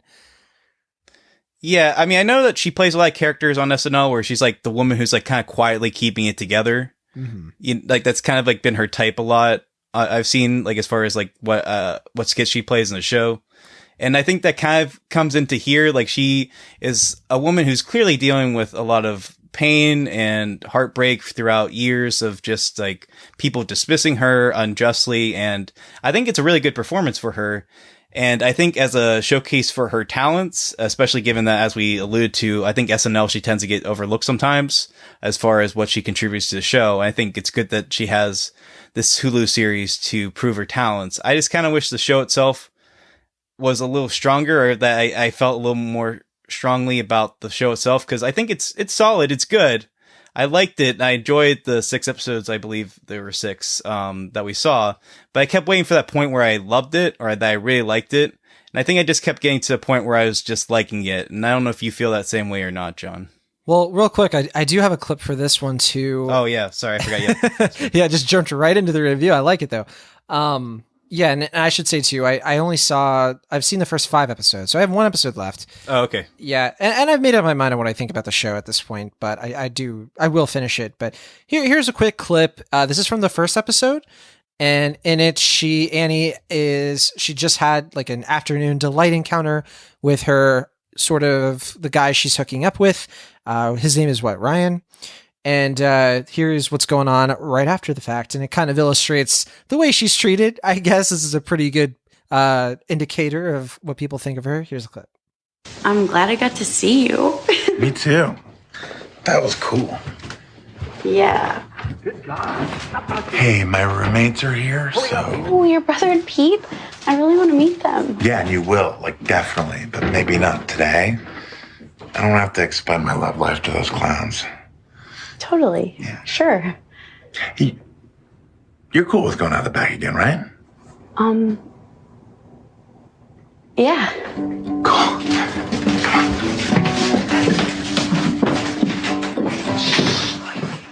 All right, that is from Shrill. Yeah, I guess I agree with you. I think this is one of those shows where I started off liking it quite a lot. And like I liked the premise, and I thought some of the jokes were interesting, but as the show went on, I fell out of love with it more and more. I think my favorite episode, though, to be fair, is the pool episode. That one had a little bit more. Yeah, that one, and we should mention it was written by Samantha Irby, and I there was a little bit of controversy with it. Apparently she was accused of she was accused of plagiarizing like a TED Talk or something like that, but people quickly came out in support of her because it was kind of a ridiculous accusation by their measurements. But regardless, the things I like about this show, I like the Portland roots. I know that, A.D. Bryan, she has some Portland roots. I think she was on an episode of Portlandia. Carrie Brownstein directed one of the episodes, of course. And yeah. And it's definitely a great location for this kind of show. You know, I could use a little bit less LA, to be totally honest. And I'm glad that they went with this instead.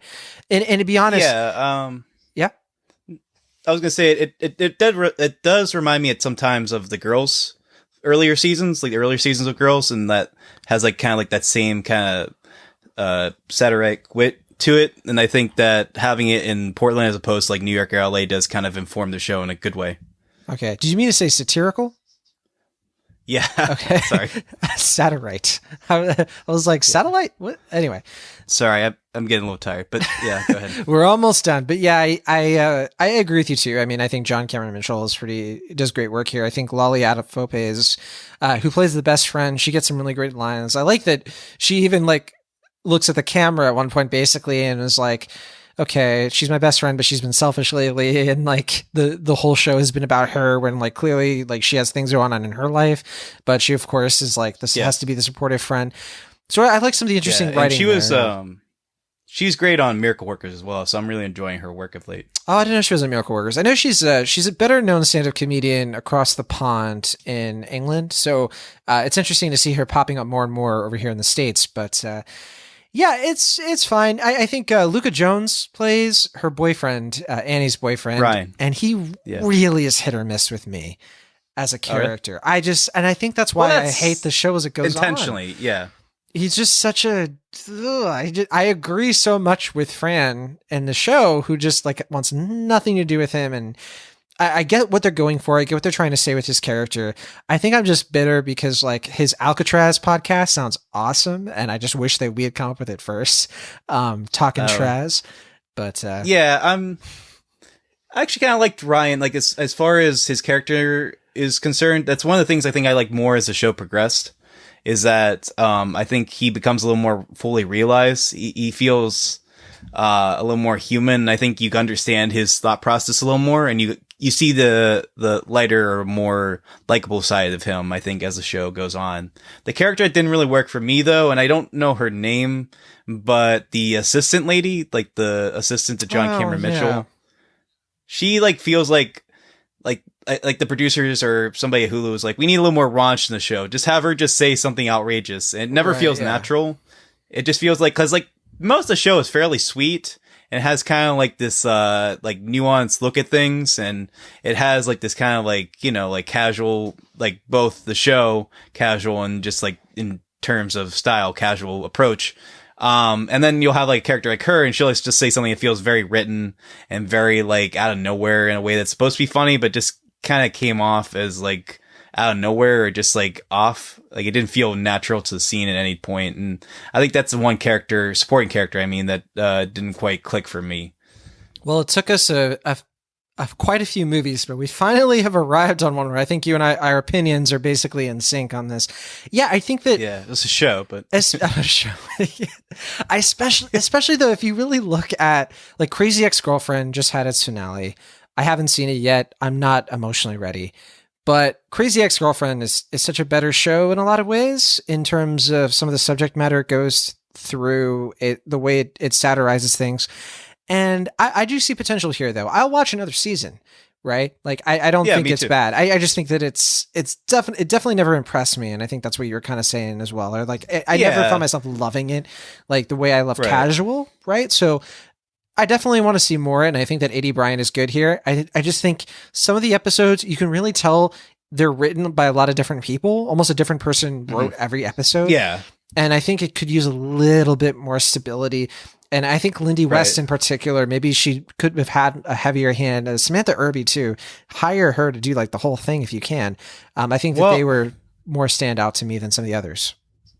I think to the show's credit, they wanted it not to just be Lindy West's perspective, but the perspective of all the show creators, just like the general like things they've had to deal with at any given day. That includes A.D. Bryant and I forget the other woman's name, but Alexandria Rushfield. I think you mentioned. Right, there you go. I think that makes sense. Like I understand what you're saying. I think that would give it a little more of a distinct personality that I think the show is currently needing at this point, but I also understand that they want to be something that's a little broader in its approach, which I guess makes sense in this case.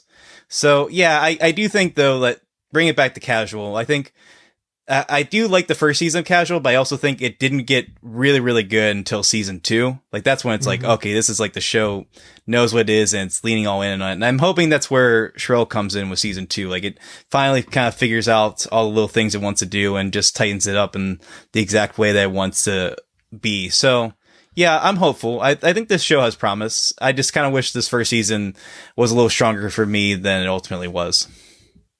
All right. Well, that is Shrill.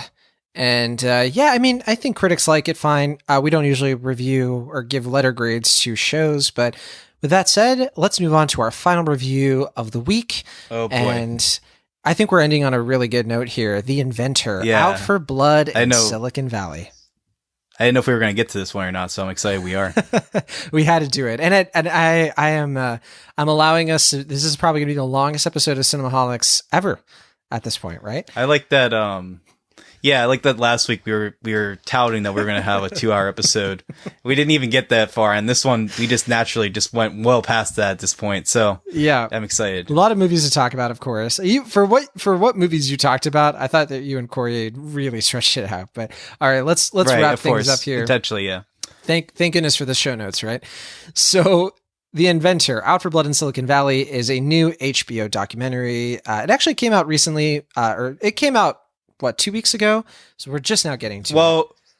Yeah, it premiered at Sundance in January, and then it came out, I think, in March on HBO. It premiered on HBO in March. So yeah, we're a little behind the 8 ball on this one, but I think it has kind of a word of mouth appeal to it, where people, I guess, if they know the story, they know it. But I think, at least for me, I wasn't very familiar with the story of Elizabeth Holmes, so it came as a surprise to me, and I've been recommending it to other people. So let's go from there, I guess. For sure. This comes to us from Alex Gibney, who has done quite a few. He's done a lot of documentaries on this topic, right? He did the Steve Jobs one from 2015, and he did Dirty Money. The Steve Jobs one? Yeah, he did Steve Jobs, The Man in the Machine. Came out in 2015. Did he do that one? Yeah. I was gonna say, because Going Clear was one of the big ones. Yeah. Taxi to the Dark Side was, I think, what won him his Oscar. And then my personal favorite is Enron, Smartest Guys in the Room. I think this movie is a little bit of Enron and a little bit of Going Clear, personally. I think that's the way I looked at it. I thought a lot of Freakonomics. He did a segment in the 2010 documentary. Yeah, it was called Pure Corruption.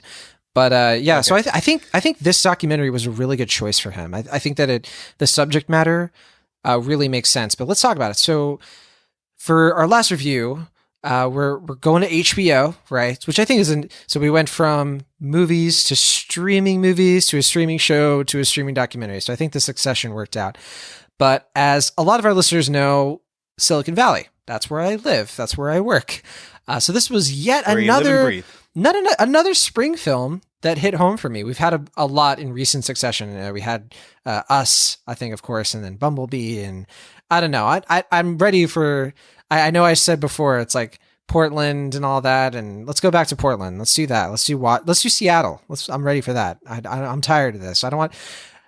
Anyway, so Alex Gibney, he outlines the meteoric rise and similarly rapid fall of a medical startup you may have heard of a few years ago called Theranos, which was at one point valued at over $9 billion from private investors. We're talking like really deep money from like the government and intersections of politics and technology. But right. Well, we should stress that like at that point in time, like Elizabeth Holmes was kind of being touted as maybe the next like Bill Gates or Steve Jobs. Right. Like this was like big deal. Like they had really, really high expectations, like Fortune magazine. She was all over Forbes, all over yeah, Fortune. right. People were really like building her up, but the company eventually failed spectacularly once it was found out that the entire thing was ostensibly a fraud. Like the technology that they were creating was basically based on nothing. And the figurehead behind all of this, the founder and CEO of Theranos, was admittedly a very intriguing woman.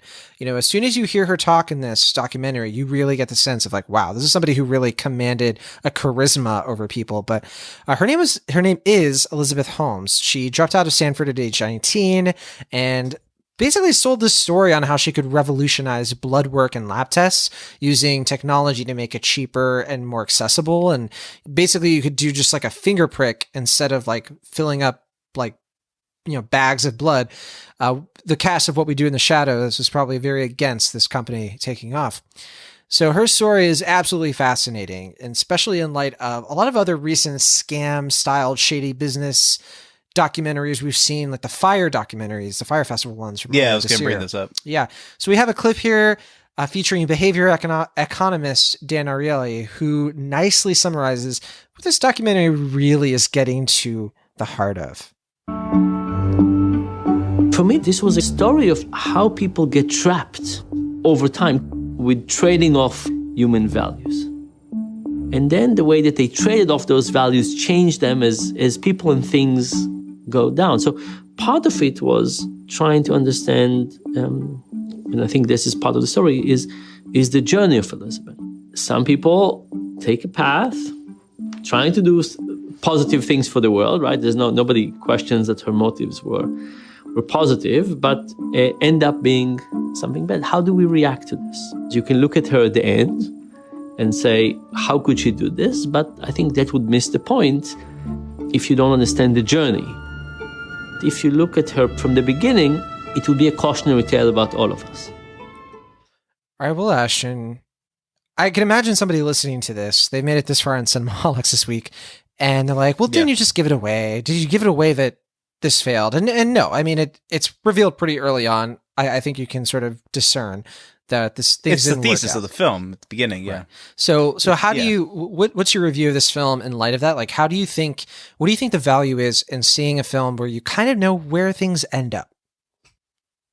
Yeah. I mean, I said this earlier, but I didn't know exactly where things were going to go because I wasn't too familiar with Elizabeth Holmes' story, but I just knew even before I started the documentary, just based on the approach and based on Errol Morris's history, that things were going to go badly. This isn't, if things had gone well, I would have heard about Elizabeth Holmes by this point, I think.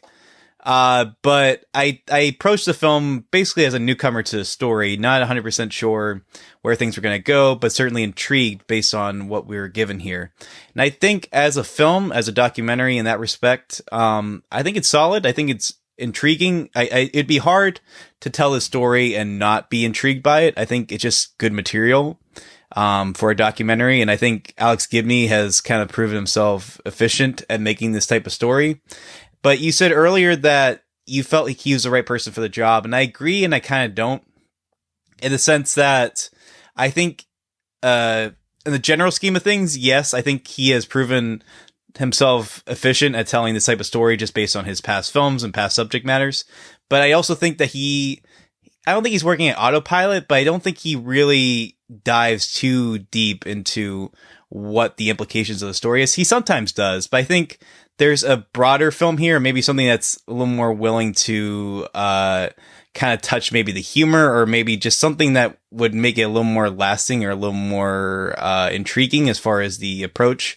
And I think his style in this film is like a little basic. I think it just kind of fits the general documentary mold in a way that I think was ultimately a bit of a hindrance more than a benefit. And I think we should also mention that Elizabeth Holmes, they show interview footage of her. I believe that was shot by Errol Morris for a commercial that the company was doing at some point in time, but she's not interviewed in the film. And I think you don't necessarily need to have her in the film as far as the interview segments are concerned. But I do think that her perspective really would have brought more clarity to it. I mean, the film implies that even if they did interview her, she probably would have been lying through her teeth, kind of similar to Billy and the Fire Fraud documentary. Yeah, Billy McFarland. Yeah. So, she just would have dodged a bunch of questions and stuff. So who's to say that the film would have been better or worse with her influence? But I do think if there is somehow like a version of that, like a Fire Fraud of the story, I'd be very intrigued to watch it that dives more into some of the things I think are left vague or absent in this film. Because I think there's a great story here, and I would like to see more to it just as somebody who's not that familiar with it. And I think this documentary seems like a good start to hearing that story, but I feel like it doesn't quite get everything down pat to the point where I feel like I got the full scope of it. I felt like it's like kind of touching the broad scope of things, but I feel like there's a stronger documentary that doesn't quite come into this film. Yeah, I actually do agree with that. I think the book I've heard goes a bit deeper because there were some things Bad Blood? like, yeah. And I had a feeling they weren't going to be able to touch on everything just for the sake of, no pun intended, but being economical with this film. And I guess that's why I appreciate that Givney did it, because I think that he explains really complicated stuff, and the kind of the horrors of what went down here does it in a very accessible way. And I think that was something that I was hoping for, because I think we kind of take it for, I think he makes it look a little bit easy how he's able to take very complicated subject matter. Like this is really science, like in the weeds, sciencey stuff that intersects with political things and legal things. And I don't know, he does it in a way where you really can kind of get it. And to what you're saying, yeah, it's a good introduction to this material.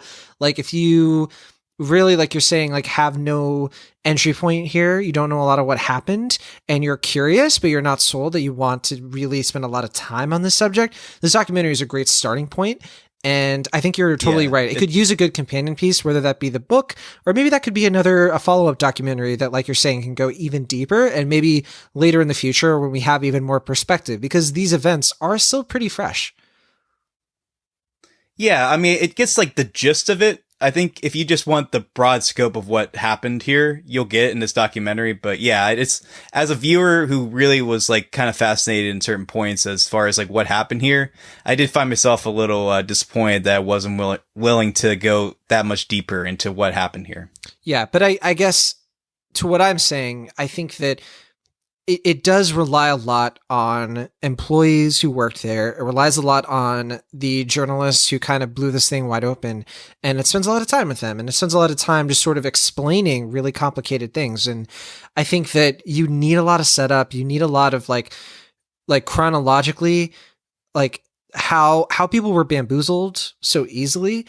And I think that if you had added a little bit much more, I think it could have weighed the film down a little bit. Maybe I'm being too pessimistic, but yeah, it's certainly not the best version of itself. I think that I'm a bit of a B- on it as a documentary.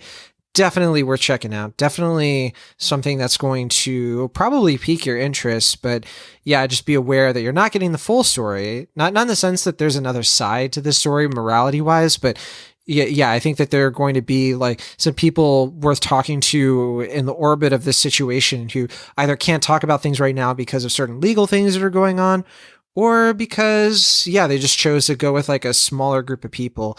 I think that would be interesting, especially years from now. I think maybe when Elizabeth Holmes and her partner, Sonny was his name, when they're Sonny, yeah, when they've gotten through everything that they're going through at the moment, a chance to interview them. I wouldn't want to give them money for it, but just to hear it from the horse's mouth, as it were. So that would be a very interesting thing to look into. So yeah, I'm about a B-. What about you?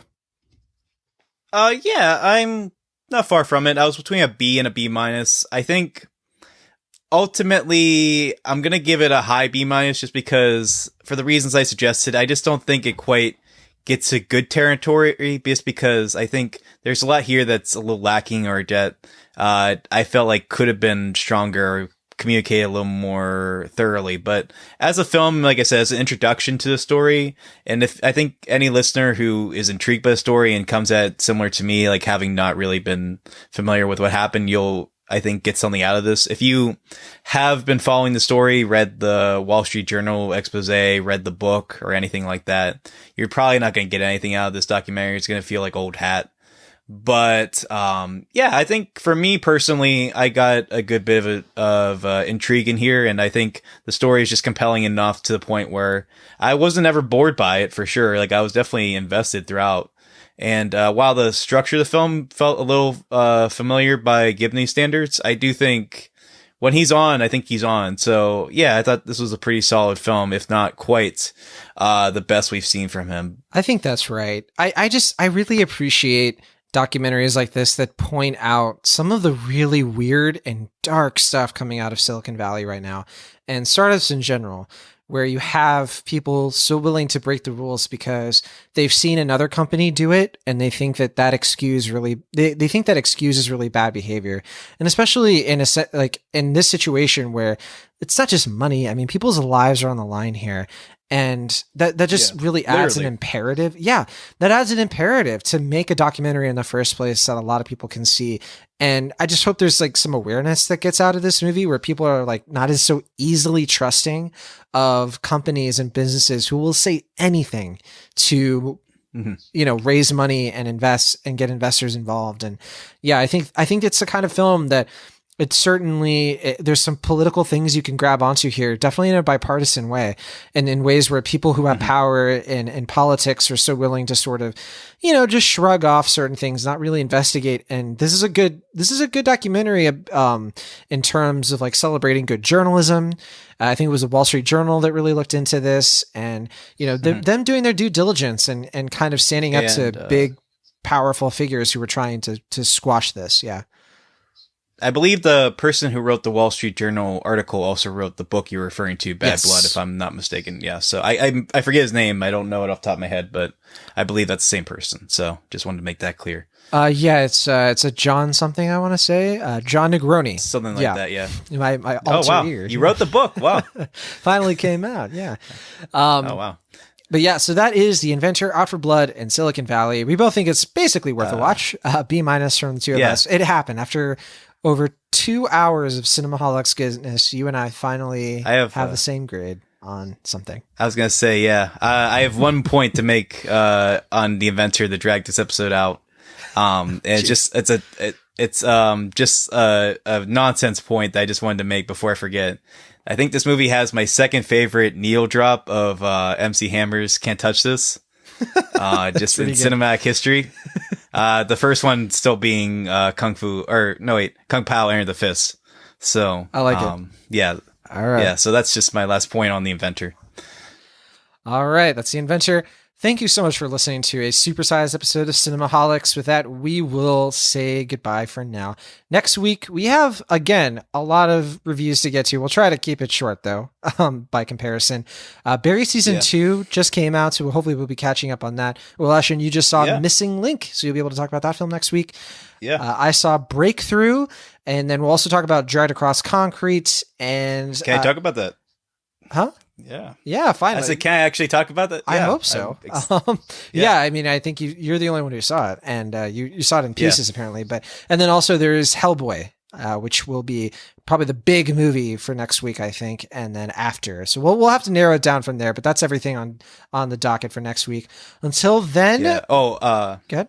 I'm also seeing Little, and I'm seeing Long Shot and The Man Who Killed Don Quixote. This is why won't be able to talk about two. This is why we do written reviews now too. So whatever we don't get to, we can hopefully get some written reviews on there as well. But Yeah. Until next week, don't forget to leave us a review on Apple Podcasts, Stitcher. If you've listened to us this long, you've already done so thank you. And our social media pages are in the show notes below. Facebook, Twitter, find us, email us, whatever you want to do. And that'll do it for us this week from the Internet California. I am John Negroni. And for the Internet Pennsylvania, I'm Wash. For Ryan Oliver, we'll see you next time.